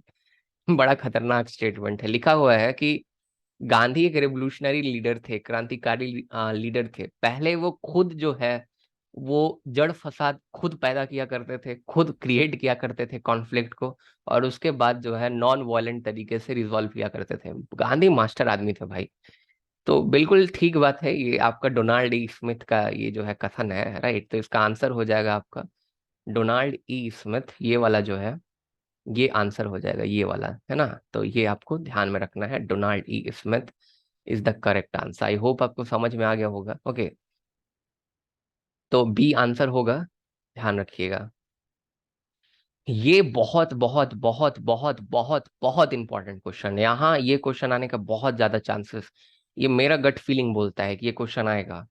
देखिए, माय डियर बापू किसी इंडियन ने लिख रखा होगा, तो ये सी राजगोपालाचारी जी ने लिख रखा है ना। उसके बाद महात्मा एंड हिज लाइफ, ये लुइस फिशर का है, लुइस फिशर जो है इन्होंने लिख रखा है। फिर उसके बाद गांधी प्रिजनर ऑफ होप, ये जूडिथ एम ब्राउन का है। और आई एम गांधी जो है ब्रैड मेल्टजर का है, तो ब्रैड मेल्टजर का है ना। तो ये किताब बहुत इंपॉर्टेंट है। तो ये सब ध्यान में रखिएगा। एक राजमोहन गांधी का आगे मैंने किताब लिखा हुआ है, वो भी ध्यान में रखिएगा, क्योंकि गांधी जी से डीप जाके क्वेश्चन पूछेगा। पिछले बार जैसा सीयूईटी पीजी आसान नहीं आएगा, जहां तक मैं फील कर पा रहा हूँ, क्योंकि इस बार मैंने नेट दिया, दोबारा से नेट जा रहे फिर से क्वालिफाई किया भाई। बड़ा टफ क्वेश्चन था शिफ्ट वन का। मैं तो ऐसी शौकिया जाकर देते रहता हूँ अपने आप को प्रूव करने के लिए। तो 99.6 परसेंटाइल स्कोर किया मैंने, है ना। तो ये क्वेश्चन बड़ा इंपॉर्टेंट है। तो देख भाई, आंसर क्या हो जाएगा आपका। तो महात्मा एंड हिज लाइफ किसका है भाई, तो वन का डी हो गया, तो वन का डी, दो ऑप्शन चलिए हैं, आगे देख लेते हैं। Gandhi the prisoner of hope, ये सी हो जाएगा। तो ये सी आंसर भी इसका सी ही हो जाएगा। आई होप आपको समझ में आ गया होगा। ओके, लगता है सही आंसर कर दिया इन्होंने, ठीक किया है आंसर इन्होंने। अब यहाँ पे कौन कौन से केसेस से कौन कौन से बंदे रिलेटेड हैं। अलीपुर बॉम्ब केस जो है इससे रिलेटेड है आपके अरबिंदो घोष। कानपुर कम्युनिस्ट कॉन्स्पिरेसी जो है, कॉन्स्पिरेसी केस जो है, इससे एम एन रॉय है रिलेटेड, और इनको 6 साल का जेल भी हुआ था। 1930 में जब इंडिया आए थे तो अरेस्ट कर लिया था अंग्रेजी सरकार ने। Revolt of 1857 as the first war of independence. हम लोग कहते हैं ना कि 1800 जो आपका 57 का जो आपका क्रांति हुआ था वो भारत का पहला स्वतंत्रता संग्राम का युद्ध था। तो ये उस समय ये नैरेटिव नहीं आया, ये नैरेटिव बाद में 1909 में जाके, कब, ये डेट बड़ा इंपॉर्टेंट है, 1909 में जाकर जो है ना वो एक बुक लिखते हैं वीडी सावरकर, उसमें ये कॉन्सेप्ट का जन्म होता है। तो ध्यान में रखिएगा कि ये वीडी सावरकर का आइडिया है, इसीलिए सावरकर साहब हमारे लिए बहुत इंपॉर्टेंट है। और सेवाग्राम आश्रम जो है ये गांधी जी ने खोल रखा था, इस चीज को भी आपको ध्यान में रखना है। तो गांधी जी के सब आश्रमों को आपको ध्यान में रखना है। जो मेरे बैच स्टूडेंट है, नोट्स मैंने दे दिया है, ठीक से पढ़ लेना भाई। तो अलीपुर बॉम्ब केस जो है ये 1 का सी हो जाएगा, और बिंदु घोष, तो 1 का सी, 2 ऑप्शन है। कानपुर कम्युनिस्ट कॉन्स्पिरेसी जो है वो ए हो जाएगा इसका, चलिए ठीक बात है, ए। तो 2 का ए हो जाएगा, है ना। तो 2 का ए, तो आंसर हो गया बी इसका, है ना। तो इसको ध्यान में रख लीजिएगा। तो बी आंसर होगा, और बी आई थिंक स्टूडेंट ने लगा रखा है, ठीक लगा रखा है। अब क्वेश्चन नंबर 45 पे आते हैं। तो क्वेश्चन नंबर 45 पे अगर आएंगे तो इसमें भी मैं खेल जाता हूँ, ऐसे ऐसे जब स्टेटमेंट वाले क्वेश्चन देता हूँ ना तो ये अपना रहता है। और ये मैं इसलिए टेस्ट करने के लिए देता हूँ कि तुमने भाई नोट्स कितना रिवाइज कर रखा है, आपने कितना नोट्स रिवाइज कर रखा है, और आप कैसे रिएक्ट करते हैं क्वेश्चंस पे। तो यहाँ पे है, the title of Raja was given to Raja Ram Mohan Roy by Akbar 3। अरे भाई अकबर 2 ने दे रखा था, 3 ने नहीं। तो ये स्टेटमेंट तो गलत हो गया, ईयर ठीक लिख रखा है, 1831 में ही इनको टाइटल दिया गया था, बट ये स्टेटमेंट पूरा गलत इसलिए हो जाएगा क्योंकि ये टाइटल जो है ना एट द एंड ये अकबर 2 ने दे रखा है, 3 ने तो दे नहीं रखा, तो ये वाला पार्ट हो जाएगा गलत। समझ रहे हैं बात को, आगे देखिए। Raja Ram Mohan Roy was appointed in British East India company, बिल्कुल सही बात है, अपॉइंट किए गए थे ब्रिटिश ईस्ट इंडिया कंपनी में एज अ कलर, कलर के तौर पर। तो हाँ बिल्कुल ठीक बात है, किए गए थे। बाय किसके द्वारा, तो जॉन डिग्बी नाम के एक व्यक्ति के द्वारा, किसके द्वारा अपॉइंट किए गए थे, जॉन डिग्बी के द्वारा अपॉइंट किए गए थे, ध्यान में रखिएगा, ना कि विलियम बेंटिक के द्वारा अपॉइंट किए गए थे, है ना। तो यहाँ मैं फिर से खेल गया, तो खेल गया तो इसका आंसर क्या होता, ना ये सही है ना ये सही है, दोनों में कुछ ना कुछ गलतियां हैं, तो इसका आंसर हो जाएगा neither 1 is correct not 2 is correct, right. So that would be the correct answer. तो इस तरह से आपको देखना है। आई होप आपको समझ में आ गया होगा। आगे चलते हैं मेरे भाई। तो यहाँ पे लिखा हुआ भी है फीडबैक में, the title of Raja Ram Mohan Roy was given by Akbar 2 and not by Akbar 3। He was appointed as clerk in East India Company by John Digby. तो भाई रॉय साहब हैं सिलेबस में, और डीप पूछेगा, मुझे याद है एक बार जेएनयू के सिलेबस में वो कुछ कुछ पेपर में इस तरह का आया हुआ था बहुत बाद में, तो I can recall this one, okay. तो ये आपको ध्यान में रखना है। आगे अंबेडकर साहब के बारे में स्टेटमेंट है, ओके, इसको देख लेते हैं एक बार से।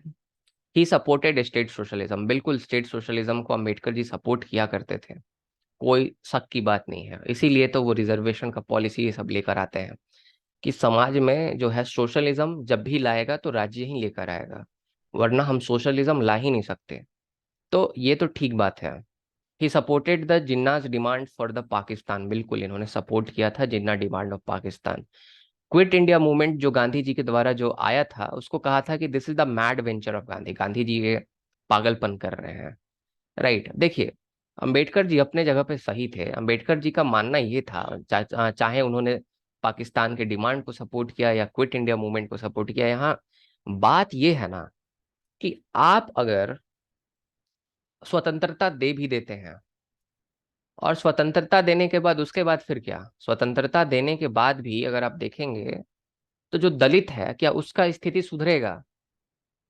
तो जैसे दलितों के साथ भेदभाव हो सकता है वैसे मुस्लिमों के साथ भी हो सकता था, तो इसीलिए इन्होंने कहा कि ठीक तो बोल रहे हैं जिन्ना, अपना नया देश मांग रहे हैं ताकि प्रॉब्लम ना हो, राइट, ऐसा करके।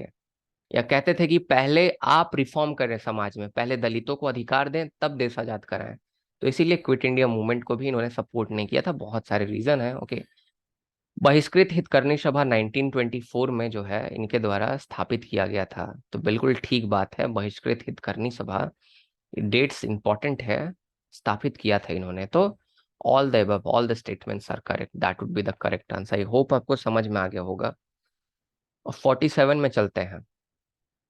देखिए भाई, इसमें क्या लिख रखा है कि Young India is the first newspaper of Gandhi ना, this was not the first newspaper. First newspaper Gandhi ने साउथ अफ्रीका में चलाया था, जिसका नाम था इंडियन ओपिनियन।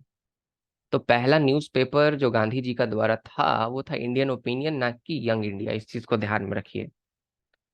ये साउथ अफ्रीका से इंडिया लौटे थे 9 जनवरी के दिन 1915 में। तो ये ठीक बात है, 9 जनवरी के दिन ही आए थे। कोचराब आश्रम वाज द फर्स्ट आश्रम विच गांधी एस्टैब्लिश्ड इन इंडिया, बिल्कुल ठीक बात है। ये जो आपका ये जो कोचराब आश्रम है, ये कोचराब आश्रम इन्होंने पहली बार स्टैब्लिश किया था। बाद में इसी को साबरमती आश्रम कहा जाने लगा, है ना। तो इस चीज को आपको ध्यान में रखना है। तो इसका आंसर होगा सी। तो इसका मतलब only 2 and 3 are correct, one is wrong, because Indian Opinion is the first newspaper by Gandhi and not the Young India. I hope it is clear to everybody. अब आपको अरेंज करना है चीजों को। और ये वाला बड़ा खतरनाक सा क्वेश्चन था। ये वाला बड़ा खतरनाक सा क्वेश्चन था, क्योंकि बहुत छोटे छोटे इसमें डिफरेंसेस दे रखे हैं मैंने। ज्यादा डिफरेंसेस है नहीं। चलिए सबसे पहली बार देखते हैं। सबसे पहली बार क्या हुआ था कि औरबिंदो घोष को जो है ना वो अरेस्ट किया गया था, है ना। अगर आप देखा जाए तो सबसे पहली बार औरबिंदो घोष को अरेस्ट किया गया था अलीपुर बॉम्ब केस में। तो इसका आंसर तो ऐसे ही मिल गया, इनको अरेस्ट किया था 1908 में। तो डी होगा स्टार्टिंग में, तो आंसर बी हो जाएगा। ये बड़ा आसान सा क्वेश्चन बन गया। उसके बाद आगे देखते हैं, उसके बाद क्या हुआ। उसके बाद इन्होंने 1909 में सावरकर साहब ने कहा दैट 1857 का जो आपका रिवॉल्ट है that was the first war of Indian independence. Savarkar साहब ने हिंदुत्व लिखा। हिंदुत्व किताब 1923 में प्रकाशित हुआ, इसको ध्यान में रखिएगा। उसके बाद सावरकर गांधी जी ने जो है वो टोल्स्टॉय जो है आश्रम, ये जोहानिसबर्ग में 1910 में के आसपास में इसको स्टैब्लिश किया था। तो इसका आंसर डी हो जाएगा, फिर सी हो जाएगा, फिर ए हो जाएगा, और फिर बी हो जाएगा। तो option number B is the correct answer. Well done, ठीक क्वेश्चन था ये। चलिए बहुत बढ़िया। Which one of the following book is not written by doctor Ambedkar. तो रनाडे गांधी जिन्ना इन्हीं के द्वारा लिखा गया है। पाकिस्तान और द पार्टीशन ऑफ इंडिया इन्हीं के द्वारा लिखा गया है। The foundation of Indian culture ये औरबिंदो घोष का है। तो इसीलिए ऑप्शन डी जो है वो करेक्ट आंसर हो, लाइक फोर हो जाएगा। Like four only, four the fourth one is not written by him, right. मतलब डी वाला ये नॉट रिटन बाय हिम। तो इसका आंसर हो जाएगा आपका option number C, four only, है ना। तो ऑप्शन नंबर सी, तो इसका ये आंसर हो गया। अगना सुता जो है वो 27th जो है सुता है दीघा निकाय का। अभी हम तुरंत बताए, इसके बारे में स्टार्टिंग में बहुत भाषण दिए हैं। जो ओसेनिक सर्कल का जो कॉन्सेप्ट है ये महात्मा गांधी ने दिया है, जो कि विलेज स्वराज से रिलेटेड है। इस चीज को मैंने आपको बता रखा है, और ये पिछले बार का क्वेश्चन था सीयूईटी पीजी के शिफ्ट 1 में मेरे ख्याल से। तो ये क्वेश्चन तो पूछने से रहा इस बार। इसको देख लेते हैं एक बार। लाइफ डिवाइन जो है औरबिंदो का है। My transportation for life Savarkar का है। My experiment with truth Gandhi ji का है। Glimpses of world history Pandit Nehru का है। तो ये इसका आंसर हो गया। आई होप क्लियर हो गया होगा, है ना। तो ये इसका आंसर हो गया। उसके बाद ये बड़ा अच्छा क्वेश्चन मैंने सेट किया था। इसको सेट किया था तो मुझे अंदर से अच्छा फील हुआ था कि मैं भी एक अच्छा एग्जामिनर बन रहा हूँ धीरे धीरे धीरे धीरे करके। तो नेशन एज विराट पुरुष। तो नेशन को विराट पुरुष कौन मानता है, अभी ही बताया हूँ, अरबिंदो घोष मानते हैं। नेशन को फादरलैंड की तरह कौन ट्रीट करता है, तो मैंने बताया कि बी आर जो है सावरकर जी करते हैं, वीर सावरकर करते हैं, है ना। उसके बाद अगर आप देखिएगा नेशन एज मदरलैंड, तो नेशन एज मदरलैंड को कौन करता है, तो जो है गोलवलकर करते हैं, है ना। गोलवलकर आंसर हो जाएगा इसका, ना कि इसका वीडी सावरकर आंसर होगा, है ना। उसके बाद नेशन एज कम्युनिटी, नेशन को कम्युनिटी के तौर पर, एक समुदाय के तौर पर। और कैसा कम्युनिटी, तो ट्रांसेंडल कम्युनिटी, मतलब ट्रांसेंड कर जाता है। मुस्लिम कम्युनिटी जो है वो एक ही नेशन में नहीं है। मुस्लिम कम्युनिटी जो है ये बहुत सारे नेशन में बसा हुआ है।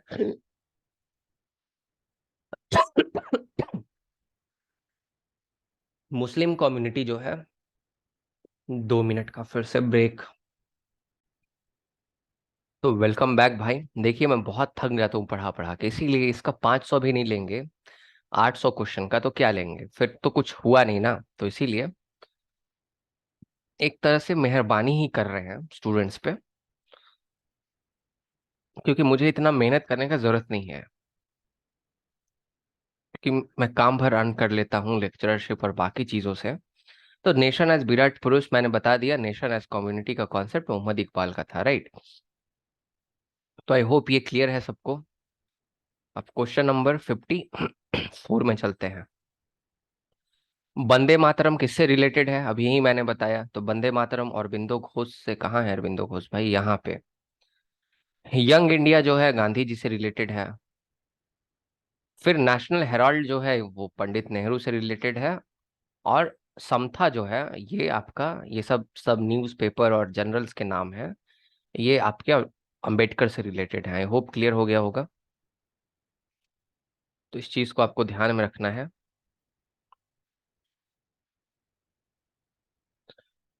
Theory of oceanic circle was given by, ये लगता है क्वेश्चन रिपीट हुआ है क्या पहले भी। ये क्वेश्चन लगता है रिपीट हो गया है ना।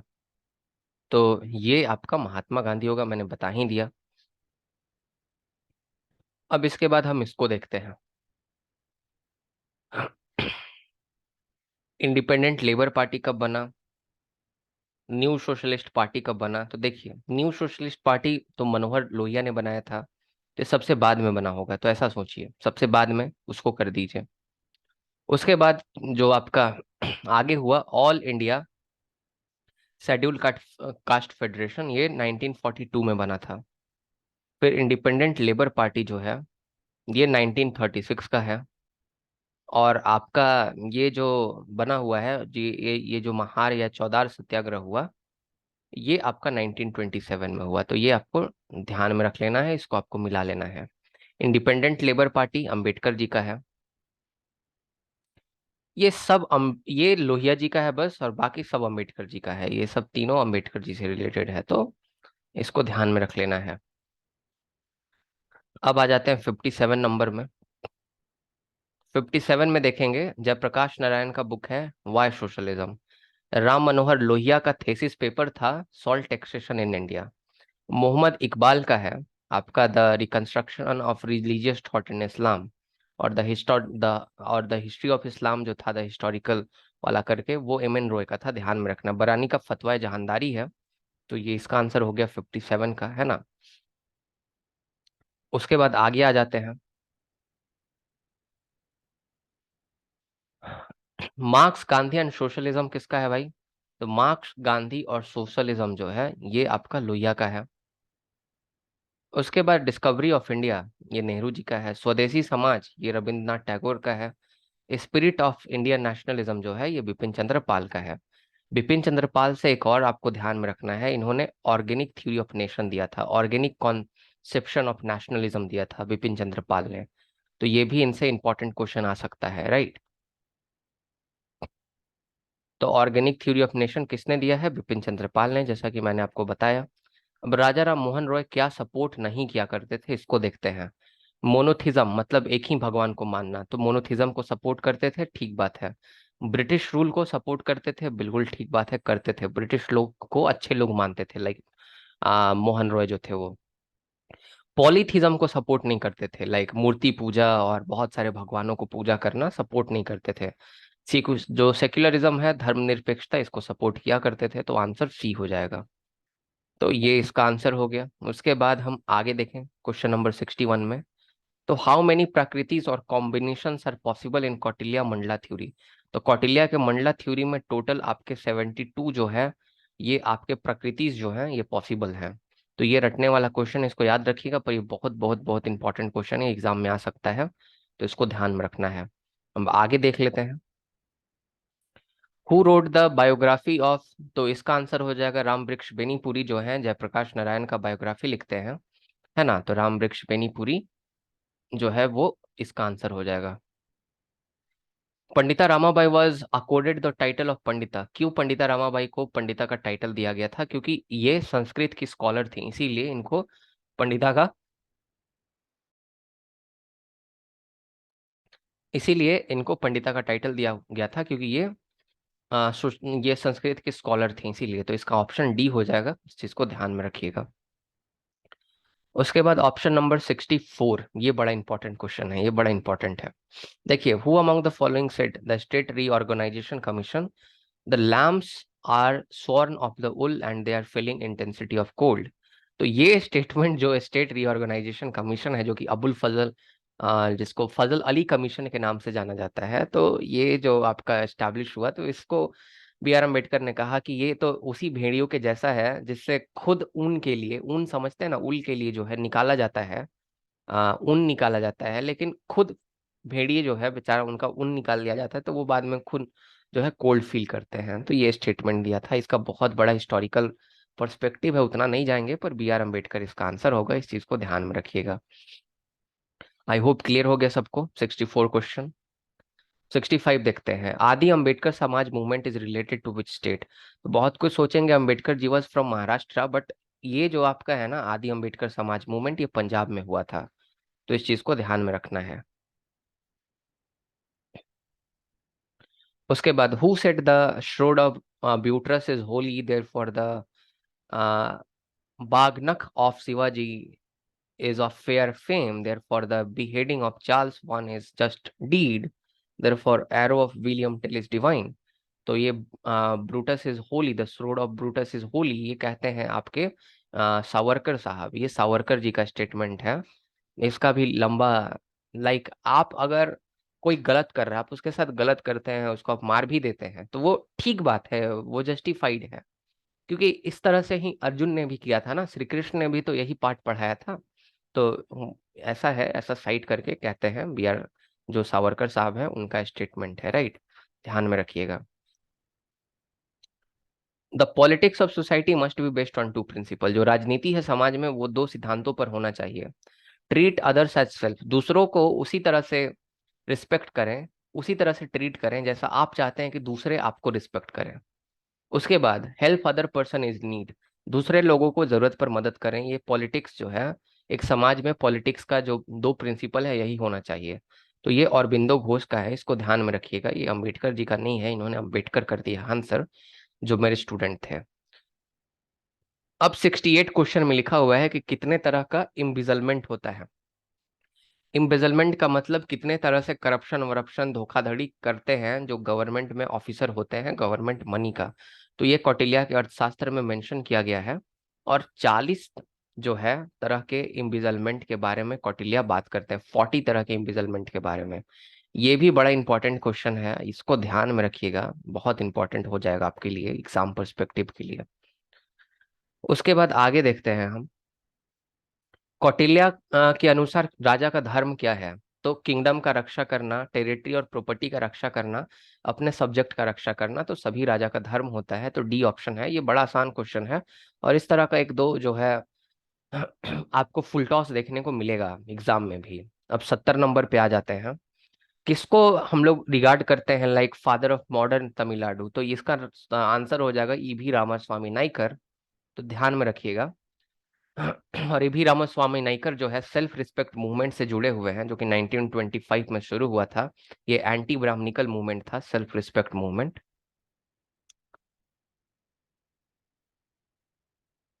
ये 1925 में हो रखा था, तो इस चीज को ध्यान में रखिएगा।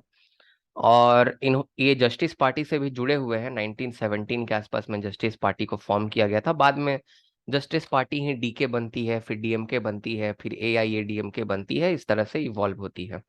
तो ईवी रामास्वामी नाइकर, जिनको पेरियार के नाम से भी जाना जाता है, ये इनके आंसर हो जाएगा। अरे बाप रे, ये भी क्वेश्चन लगता है रिपीट कर दिए, दो तीन क्वेश्चन रिपीट हुआ है। अगले बार से ऐसी गलती नहीं होगी अगले मॉक में, ओके। एक दो हो जाता है, लाइक खुद से सब सेट करना पड़ता है ना, कहीं से छापे वापे तो है नहीं। बहुत सोचना भी पड़ता है क्या क्वेश्चन देना है, क्या क्वेश्चन नहीं देना है। तो कितने सारे कॉम्बिनेशन है, तो 72 कॉम्बिनेशन है। मुझे ये नहीं समझ में आया कि ये बंदा, अच्छा, लेकिन आंसर तो दिखा नहीं होगा ना, तो इसीलिए दो बार गलती हो सकती है, कोई शक की बात नहीं है ना। तो आगे देखिए, arrange the following movements led by Gandhi in the chronological order. सबसे पहले गांधी जी ने कौन सा मूवमेंट्स किया था, उसको क्रोनोलॉजी में आपको सजाना है। तो क्या लगता है, सबसे बाद में ना सिविल डिसोबीडियंस मूवमेंट किया था, दांडी मार्च, है कि नहीं। सबसे पहले तो चंपारण कर रखा है 1917 में। फिर खेड़ा वाला हो जाएगा, नॉन कॉपरेशन मूवमेंट 1920 में शुरू किया था।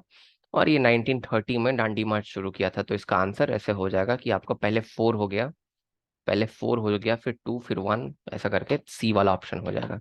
ये बड़ा आसान क्वेश्चन था, ये गलती करने का लाइक कोई तुक नहीं बनता है। जिसने भी गलती किया है बड़ा खराब आंसर किया आपने, ऐसा आपको आंसर नहीं करना है, राइट। तो जैसा कि मैंने आपको बताया कि सबसे पहले चंपारण वाला हो जाएगा, फिर खेड़ा वाला हो जाएगा, राइट। तो मैंने आपको कौन सा ऑप्शन बता दिया जी? मैंने आपको ऑप्शन बी बताया ना। डेट से मैंने बता ही दिया।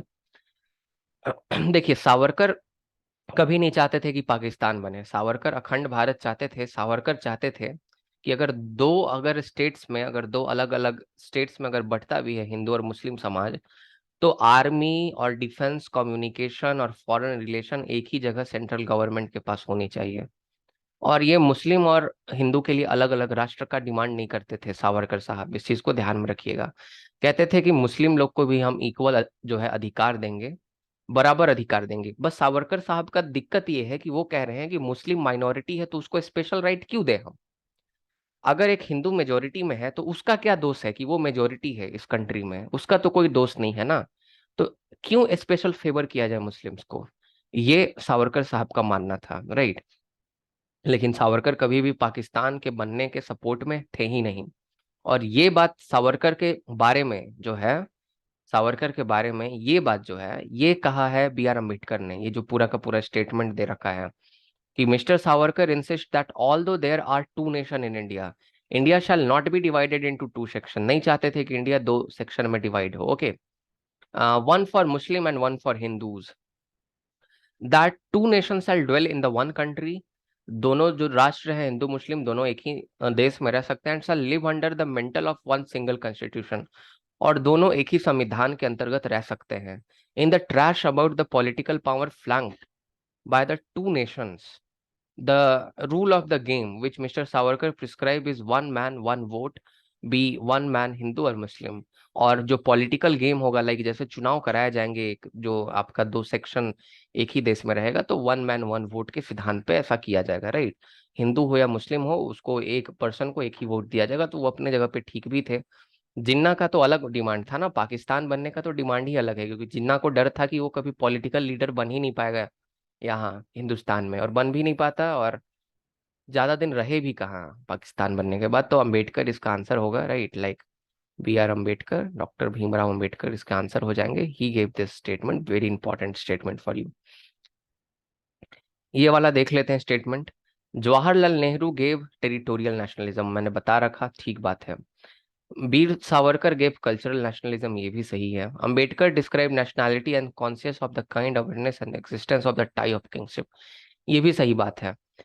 कि नेशनैलिटी का मतलब होता है कि आप एक दूसरे से जुड़े हुए हैं, राइट। ये बात है कुल मिला के, तो ये भी ठीक बात है। तो तीनों का तीनों सही हो जाएगा, ऑल द एबव हो जाएगा। ये नेशनैलिटी के बारे में अम्बेडकर क्या कहते हैं इसको याद कर लीजिएगा।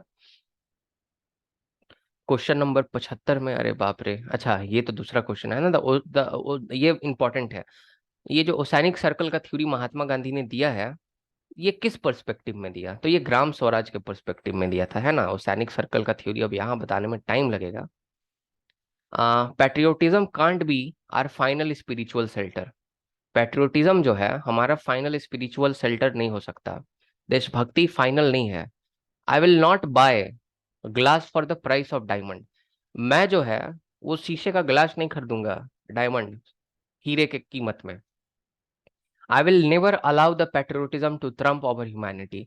मैं कभी नहीं चाहूंगा कि जो देश भक्ति या फिर राष्ट्रवाद का जो चरम भावना है, जिसमें आप दूसरों लोगों से नफरत करने लगते हैं, दूसरे जाति धर्म से, मैं कभी नहीं चाहूंगा कि ये जो है ये ओवर पावर करे ह्यूमैनिटी को, लाइक मानव को, लाइक मानवता को, राइट।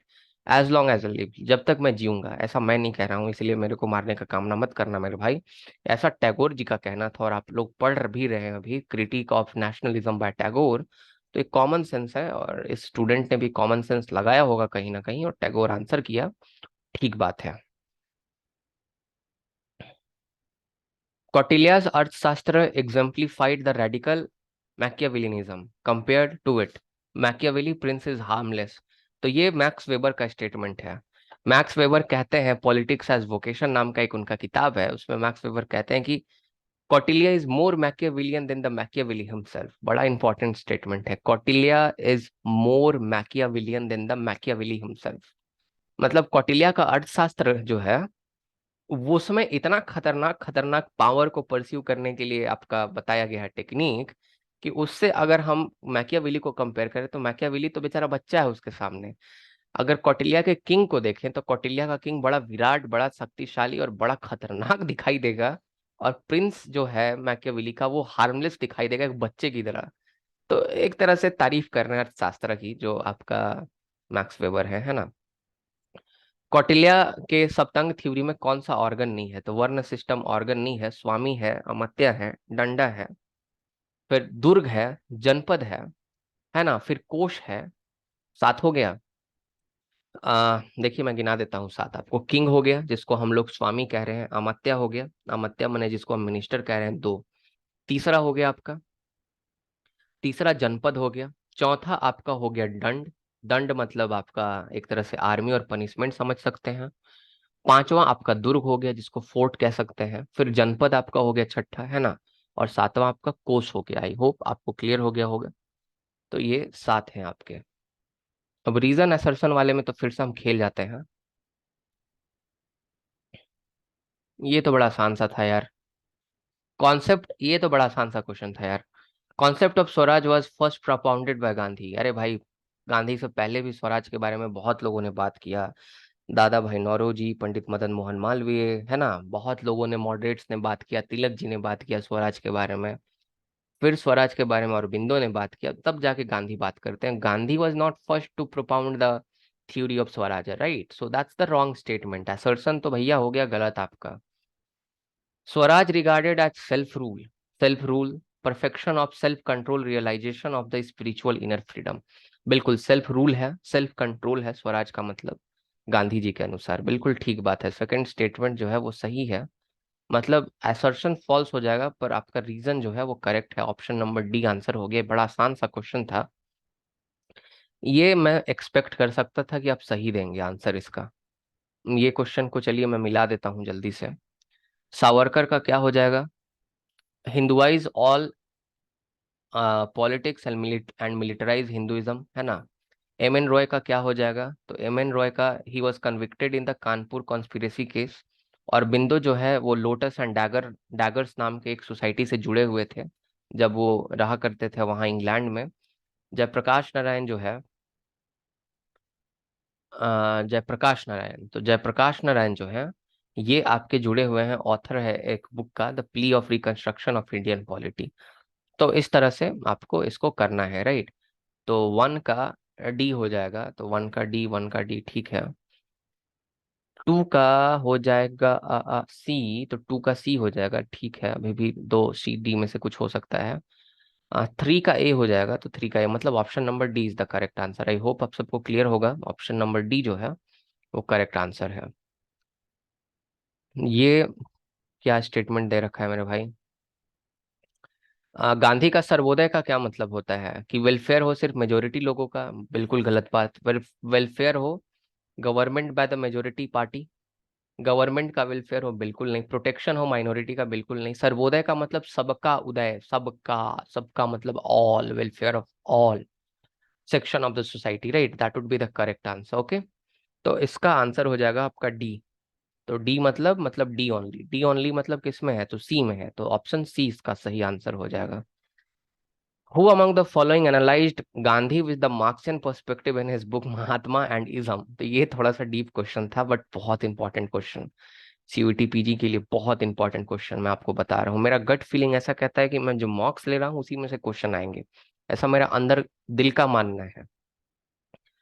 तो भाई लोहिया आप आंसर कर सकते हैं, एम एन रॉय भी कर सकते थे। इसका आंसर होगा ई एम एस नंबूरीपाद, है ना, ये इसका करेक्ट आंसर होगा। नाम्बूरीपाद जो है एक मार्क्सिस्ट लीडर हैं और ये केरला के सीएम वेम रहे हैं, इसके बारे में मैंने आपको बताया भी है। अब 83 में चले जाते हैं। Who among the following resulted the idea that caste status was the result of the divine reward of punishment? तो ये जो है ना, ये इसका आंसर गांधी ही होगा। गांधी जी जो है, पहले माना जाता था कि आप जिस जाति में पैदा होते हैं वो आपके पिछले जन्मों का कर्म है। अगर आपने अच्छा कर्म किया तो आप ब्राह्मण के घर पैदा होंगे, अगर आपके कर्म बुरे हैं तो आपको जो है दलित के यहाँ या शूद्र के यहाँ पैदा किया जाएगा। तो ये गांधी जी जो है ये बिल्कुल इस बात को नकार देते हैं। गांधी जी कहते हैं कि ऐसा पनिशमेंट वनिशमेंट का कोई मैटर वैटर है नहीं। तो इसका आंसर गांधी हो जाएगा। मोहम्मद अली जिन्ना तो कैसे होगा इसका आंसर, इसका तो कोई तुक नहीं बनता है। राइट, अगर हम अंबेडकर देते तो कंफ्यूज हो भी सकते थे आप, राइट। बट ये गांधी जी का स्टेटमेंट है। इस चीज को ध्यान में रखिएगा, ये बड़ा इंपॉर्टेंट है। और इसमें कंफ्यूजन भी है, बहुत लोगों ने इस क्वेश्चन को चैलेंज भी किया है, पर देखिए क्वेश्चन सही कैसे है। देखिए, अंबेडकर जी ने कहा था कि मैं हिंदू तो पैदा हुआ हूं पर मैं हिंदू मरूंगा नहीं। और इन्होंने ऐसा कहा था 1935 में एक किताब में, राइट, ऐसा करके लिखा था। लेकिन इन्होंने 1936 में एक सभा में इन्होंने अपने इस इंटेंशन को क्लियरली शो कर दिया था कि वो कन्वर्ट करने वाले हैं। तो मैं ये नहीं पूछ रहा है कि ये स्टेटमेंट कौन से ईयर में दिया हुआ था, ये मेरा क्वेश्चन ही नहीं है।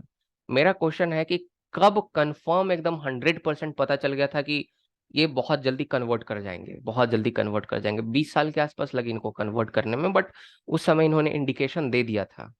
तो ये 1936 में इन्होंने इंडिकेशन दे दिया था, तो इसका आंसर बी होगा, राइट। 1935 इसका आंसर नहीं होगा मेरे भाई, चीज को ध्यान में रखिएगा। अच्छा, आगे ये एम एन रॉय पे क्वेश्चन है, तो इस तरह का क्वेश्चन तो मैं खेल जाता हूँ इस तरह के क्वेश्चन में। M N Roy was the founder of Indian communist party, ठीक बात है, he is the founder of the Indian communist party. He joined Indian national Congress in 1936, ये भी ठीक बात है। He formed his own party as radical democratic party in 1940, ये भी ठीक बात है। He abolished his party in 1948 and started supporting partyless democracy, ये मैंने आपको पहले भी डिस्कस किया। इसका मतलब सब स्टेटमेंट जो है करेक्ट है, तो ऑप्शन इसका हो जाएगा D, and D is the correct answer. I hope आपको समझ में आ गया हो। अब हम क्वेश्चन नंबर 86 में जाते हैं। Most religious man I met are politician, जितने भी मैंने लोगों को धर्म का चोला पहने हुए देखा है वो सब राजनेता होते हैं, वो सब राजनीति करते हैं, और वो बस बहरूपीय होते हैं। बस वो रिलीजियस मैन एक साधु के रूप में बहरूपीय होते हैं। लेकिन who wear the disguise of politician in disguise I am at heart a religious man.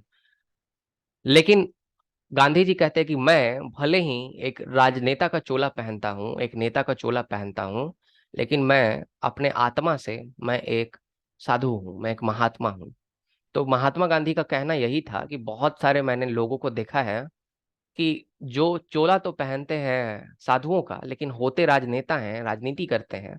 मैं भले ही राजनीति कर रहा हूँ, मेरा वेशभूषा राजनीति का है, लेकिन मैं दिल से जो है वो एक साधु हूँ। तो ये गांधी जी का है, ऑप्शन सी होगा। इसमें जिन्ना कैसे होगा भगवान जाने, क्या सोच के आंसर किया। ओके, देखिए जो जो चौखंबा मॉडल है या 4 पिलर ऑफ स्टेट, ये किसने दिया? तो 4 पिलर ऑफ स्टेट जो है ये आपका मनोहर लोहिया से जुड़ा हुआ है, ध्यान में रखना है। विलेज लेवल हो गया, गांव के स्तर पे। गांव के स्तर के बाद आप मंडल के स्तर पर देखेंगे, फिर जिला के स्तर पर। सो विलेज लेवल, मंडल लेवल, डिस्ट्रिक्ट लेवल। एक सेकेंड, उन्होंने कहा था लाइक पहले तो मंडल लेवल, विलेज लेवल और स्टेट लेवल और फिर सेंट्रल लेवल, ऐसा चौकंबा मॉडल दिया था। 4 लेवल पर सरकार होना चाहिए और डिसेंट्रलाइजेशन को सपोर्ट करते थे, राइट। तो इस चीज को आपको ध्यान में रखना है। उसके बाद the real name of M N Roy, ये तो मैंने खतरनाक क्वेश्चन दिया था, मानना पड़ेगा। योगेंद्र नाथ भट्टाचार्य, क्योंकि सबको पता रहता है कि भट्टाचार्य है और कुछ नाथ करके है, तो मैंने ऑप्शन ही ऐसा डाला, योगेंद्र नाथ भट्टाचार्य, नागेंद्र नाथ भट्टाचार्य, नरेंद्र नाथ भट्टाचार्य, सुरेंद्र नाथ भट्टाचार्य। तो आंसर होगा नरेंद्र नाथ भट्टाचार्य, राइट। नरेंद्र मोदी प्रधानमंत्री भी हैं, ध्यान में रख सकते हैं उनके नाम से भी। आई होप आपको क्लियर होगा। इनसाइड एनिमी कैंप, ये बुक किसके द्वारा? तो वीर सावरकर के द्वारा लिखा गया है, राइट। इसको ध्यान में रखिएगा, बहुत इंपॉर्टेंट बुक है, क्वेश्चन में आ सकता है। B R Ambedkar with more than 5 lakh follower converted into, कौन से बुद्धिज्म में कन्वर्ट किया था इन्होंने? तो इन्होंने नवयान, नवयान बुद्धिज्म इन्होंने खुद से बनाया था। लाइक हीनयान, महायान है, थारवेदा बुद्धिज्म है, नवयान बुद्धिज्म के फाउंडर खुद अंबेडकर जी हैं। अंबेडकर जी ने कहा कि नहीं, अंबेडकर जी का मानना था कि नहीं ठीक है बुद्धिज्म तो ठीक है, पर बुद्धिज्म में कमी है, हम एक नया धर्म बनाएंगे। तो जो नवयान बुद्धिस्ट हैं वो अंबेडकर जी वाले बुद्धिस्ट हैं, ये बुद्धा का टीचिंग कोर हार्ट में नहीं फॉलो करते। लाइक ये अपने से, अंबेडकर जी ने अपने से बनाया है इस धर्म को, नवयान इसको कहा जाता है, ध्यान में रखिएगा। तो इसका आंसर तो होगा कि ये नौयान में कन्वर्ट किए थे। पर कब कन्वर्ट किए थे, ये इंपॉर्टेंट क्वेश्चन है। तो ये 1956 में कन्वर्ट किए थे, और इन्होंने अपना इंटेंशन जो है ये बता दिया था 1936 में। तो इंटेंशन बताने के 20 साल बाद इन्होंने कन्वर्ट किया था बुद्धिज्म में। आई होप आपको क्लियर होगा। तो इसका आंसर सी हो जाएगा, 1956 में। If I am not wrong, अक्टूबर के महीने में कन्वर्ट किया था। और कब किया था अक्टूबर में, लाइक मैं डेट के साथ थोड़ा कंफ्यूज हूँ, 5 अक्टूबर है कि 14 अक्टूबर है, अब देखना पड़ेगा आपको, राइट। कुछ अक्टूबर का ही कुछ महीना है, सर्च कर सकते हैं आप लोग, वो ऐसे क्वेश्चन में आएगा नहीं। राजा राम मोहन रॉय जो है किससे एसोसिएटेड नहीं थे? आत्मीय सभा उन्होंने ही बनाया था 1815 में, ब्रह्मो समाज का स्थापना उन्हें नहीं किया था। ब्रिटिश ईस्ट इंडिया कंपनी से एसोसिएटेड थे, वहाँ क्लर्क थे, शाइस्तादार, फिर कलेक्टर बने, वहाँ रेवेन्यू कलेक्टर बने। इंडियन मजलिस जो है ये इससे अरबिंदो जुड़े हुए थे, इस चीज को ध्यान में रखिएगा। Who among the following declared, for me moral ethics and religion are convertible terms? मेरे लिए जो नैतिकता है, जो मूल्य है और जो धर्म है वो एक ही है। A moral life without reference to religion be like a house built upon sand. अगर आप अपने moral लाइफ को, नैतिक लाइफ को जीते हैं बिना धर्म को माने हुए, तो वो एक ऐसे घर के समान होगा जो कि सैंड से बना है, जो कभी ढह सकता है ना। तो ये महात्मा गांधी जी ने ही बोला है। ओके, तो ये तो इजी सा क्वेश्चन था। इसमें अरबिंदो घोष गलती कर सकते थे आप, और मेरे स्टूडेंट ने वही गलती किया, राइट। ये स्टेटमेंट तो आप सोच भी नहीं सकते किसने दिया है, लेकिन मेरे ख्याल से स्टूडेंट ने ठीक मारा, लगता है ये नोट्स में एक्सप्लिसिटली लिखा हुआ था, इसीलिए इसने कर दिया सही answer. Ah, ah, Arabs, Turks, Tatars, Mughals, who had. देखिए यहाँ पे बात ये है ना, जितने भी लोगों ने भारत पे कब्जा किया ब्रिटिश के पहले, वो सब हिंदुनाइज हो गए, मतलब हिंदू के कल्चर में ढल गए, राइट। लेकिन ऐसा इसीलिए ढरे क्योंकि हिंदू लोग जो है वो अपने आप में इंफीरियर है, और ये सब भी जितने अरब हैं, तुर्क हैं, मुगल्स थे, सब इंफीरियर थे, इसीलिए ये हिंदू के जैसे ही बन गए। इस समाज में उनका जो है ऐसी, वो एसिमिलेट कर गए, ऐसी जो है वो उनका एमलगेमेशन हो गया, ये पॉइंट है, राइट। बट यहाँ पे कहने का मतलब ये है, आगे में ये कहने की कोशिश कर रहा है जो भी राइटर है इसका, कि क्योंकि ब्रिटिश सुपीरियर थे पहले, ऐसे कॉन्करर जो कि सुपीरियर थे, इंडियंस थे, इन्होंने इसीलिए ये हिंदू सिविलाइजेशन में अपने आप को ढाल नहीं पाए और ढले नहीं। तो ब्रिटिश जो है इनको बड़ा बताया जा रहा है, और ऐसा किया किसने? ये कार्ल मार्क्स ने बोला था। कार्ल मार्क्स बड़ा ही कुत्ता टाइप का थिंकर था, है ना, और भारतीयों के बारे में अजीब अजीब टाइप का बात बोला है। तो मैं जब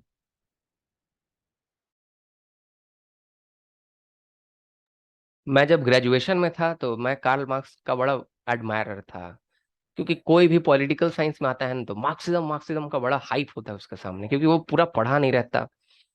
उसको डायलेक्टिकल मटेरियलिज्म, सरप्लस वैल्यू और हिस्टोरिकल मटेरियलिज्म, और ये सबसे ज्यादा उसको आता ही क्या है, कार्ल मार्क्स को तो पढ़ा नहीं रहता। अगर कार्ल मार्क्स इतना ही बेहतर था तो लोहिया क्यों नहीं फॉलो करते कार्ल मार्क्स को? इतना ही बेहतर था तो एम एन रॉय ने क्यों रिजेक्ट कर दिया कार्ल मार्क्स को? दिक्कत थी ना, दिक्कत तो थी ना कहीं ना कहीं। तो मैंने भी पढ़ा तो मुझे भी दिक्कत नजर आई। बहुत सारी चीजें हैं, यहाँ पे डिस्कस करूंगा तो लेक्चर बहुत लंबा बन जाएगा। टेंशन नहीं लेना है, इसका आंसर कार्ल मार्क्स है, बस इतना ध्यान में रख लीजिएगा। ओके। मैनकाइट जो जनरल है इसका कौन है पब्लिशर, एडिटर? तो राम मनोहर लोहिया है, ध्यान में रखिएगा। भागीरथी ऋषि मॉडर्न इंडियन पॉलिटिकल थॉट में तिलक को कहा जाता है, अभी तुरंत मैंने बताया है।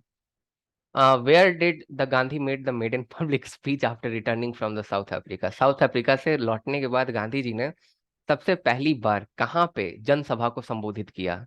साउथ अफ्रीका से लौटने के बाद चंपारण सत्याग्रह में? आंसर है नहीं, उससे पहले कर चुके थे। एनुअल कांग्रेस सेशन 1915 में? ना, ऐसा नहीं है। डी डी डी ऑप्शन तो मेरा खुद का बनाया हुआ ऑप्शन है, नियर रेड फोर्ट इन दिल्ली इन 1916, लाल किले के नजदीक। अरे माँ कसम, में खतरनाक ऑप्शन हो जाएगा, लेकिन डी ऑप्शन बिल्कुल नहीं होगा, ये खतरनाक है, राइट। ये ऑप्शन हो ही नहीं सकता। तो इसका आंसर होगा, जब वो लौटे थे 1916 में, तो ये बीएचयू जो है, बनारस हिंदू यूनिवर्सिटी, जिसके फाउंडर जो है पंडित मदन मोहन मालवीय हैं, तो 1916 में इसको फाउंड भी किया गया था, एस्टैब्लिश भी किया गया था, उसी ईयर में जाते हैं और वहां अपना made in public speech Gandhi ji देते हैं, ध्यान में रखिएगा। 97 क्या है? हाँ, पंडिता रामाबाई के बारे में कंसिडर करना है। She pledged for the improvement in the educational system of Indian women, बिल्कुल सही बात है। She wrote the high caste Hindu women, बिल्कुल ठीक बात है। रमाबाई एसोसिएशन से ये एसोसिएटेड थी, ये बॉस्टन में बनाया गया था 1887 में। तो ऑल द एबव सही आंसर हो जाएगा, डी सही आंसर है। Who is the founder of Navayana Buddhism? मैंने अभी तुरंत बताया कि ये खुद अंबेडकर जी का ही अपना धर्म था, राइट, अपने ही बना दिया था इन्होंने। ओके, फिर 99 में आ जाते हैं। अब नवयान बुद्धिज्म का देखिएगा तो पंचतीर्थ है, जो कि क्योंकि अंबेडकर जी भगवान मानते हैं, अंबेडकर जी को जो नवयान बुद्धिज्म को लोग फॉलो करते हैं वो अंबेडकर जी को भगवान मानते हैं, और उनके लिए पंचतीर्थ है। तो पंचतीर्थ क्या क्या है? तो जहाँ अंबेडकर जहाँ से एसोसिएटेड थे, तो यहाँ पे पंचतीर्थ का मैंने नाम दे रखा है। सबसे पहला Ambedkar birth place in Nagpur, तो ये गलत हो जाएगा क्योंकि अंबेडकर जी का जन्म नागपुर में नहीं हो रखा है, इनका जन्म मऊ में हो रखा है। मऊ मध्य प्रदेश में पड़ता है आई थिंक। तो यहाँ पे इनका जन्म हो रखा है, तो ये तो गलत हो गया। अंबेडकर बर्थ प्लेस जो है वो मऊ में है, और ये पंच तीर्थ में से एक तीर्थ स्थल है नब्यान बुद्धिस्ट के लिए। The place in San Francisco where he stayed and studied in the USA, तो हाँ यूएसए में इन्होंने पढ़ा था, पर उसको हम लोग पंचतीर्थ में काउंट नहीं करते हैं। लंदन को हम लोग काउंट करते हैं, जब इन्होंने लंदन में लंदन स्कूल ऑफ इकोनॉमिक्स से जब पढ़ाई की थी इंग्लैंड में रह के, ब्रिटेन में, तो इसको पंचतीर्थ में हम लोग काउंट करते हैं। दीक्षा भूमि नागपुर, नागपुर में इन्होंने दीक्षा लिया था, लाइक शिक्षा लिया था, ही टुक हिज एडुकेशन। तो नागपुर में ठीक बात है, नागपुर में इन्होंने एडुकेशन अपना ले रखा था, ठीक है ना, इसको ध्यान में रखिएगा। तो दीक्षा भूमि नागपुर ही है उनका। फिर महापरिनिर्वाण, जहाँ पे इन्होंने अपना शरीर त्याग किया, तो जहाँ शरीर त्याग किया यहाँ दिल्ली में शरीर त्याग किया। और चैत्य भूमि मुंबई, चैत्य भूमि मतलब कर्म भूमि है उनका, वो मुंबई महाराष्ट्र रहा है। तो इसका आंसर हो जाएगा कि कौन सा करेक्ट है इनमें से। तो करेक्ट आपका हो जाएगा आपका 3 4 5, और बाकी 1 2 गलत है। आपको होप समझ में आ गया हो। तो 3 4 5 जो है ये करेक्ट हो गया, राइट। तो ऑप्शन हो जाएगा 3 4 5, option C is the correct answer, और इसने भी ठीक आंसर किया मेरे स्टूडेंट ने। Mahatma Gandhi adopted the idea of civil disobedience from, Mahatma Gandhi ने सिविल डिसोबीडियंस का आइडिया किससे अडॉप्ट किया? तो महात्मा गांधी ने सिविल डिसोबीडियंस का आइडिया जो है ये हेनरी डेविड थोरियो से जो है ये लिया था। हेनरी डेविड थोरियो का एक किताब भी है सिविल डिसोबीडियंस। जॉन रस्किन से इन्होंने सर्वोदय का कॉन्सेप्ट लिया था, लाइक वेलफेयर ऑफ ऑल का कॉन्सेप्ट लिया था। लियो टोल्स्टॉय से स्वराज का कॉन्सेप्ट लेते हैं। तो ये सब कुछ कुछ इन्फ्लुएंसेस है गांधी पर। तो मैंने पूरे के पूरे आंसर शीट को डिस्कस कर दिया है, और जिसने भी 280 से ज्यादा मार्क्स लाए और मेरे बैच के नहीं है, ठीक है, गुड स्कोर, नॉट बैड, अच्छा किया आप लोगों ने। और जिसने इससे कम लाए, मेरे बैच के भी बहुत सारे स्टूडेंट ने इससे कम लाए, तो वो भाई मेहनत करने का जरूरत है भाई। लेक्चर नहीं देखते ध्यान से तुम, कॉमन सेंस नहीं लगाते, नोट्स नहीं पढ़ते ठीक से। और जिन्होंने झंडे गाड़े उनको बहुत बहुत बधाई, जिन्होंने 350 320 340 372 72 तक ला दिए उनको बहुत बहुत बधाई। तो बहुत बेहतर किया आप लोगों ने, बहुत बहुत धन्यवाद। तो इस तरह से हम लोगों का ये जो एनालिसिस है फर्स्ट मॉक का समाप्त होता है। सेकंड मॉक आईआर का होगा 100 क्वेश्चन के साथ, उसको पहले आप लोग अटेम्प्ट करेंगे, उसके 4 5 दिन बाद मैं एनालिसिस दूंगा आपको। बहुत बहुत धन्यवाद, आपका दिन शुभ हो।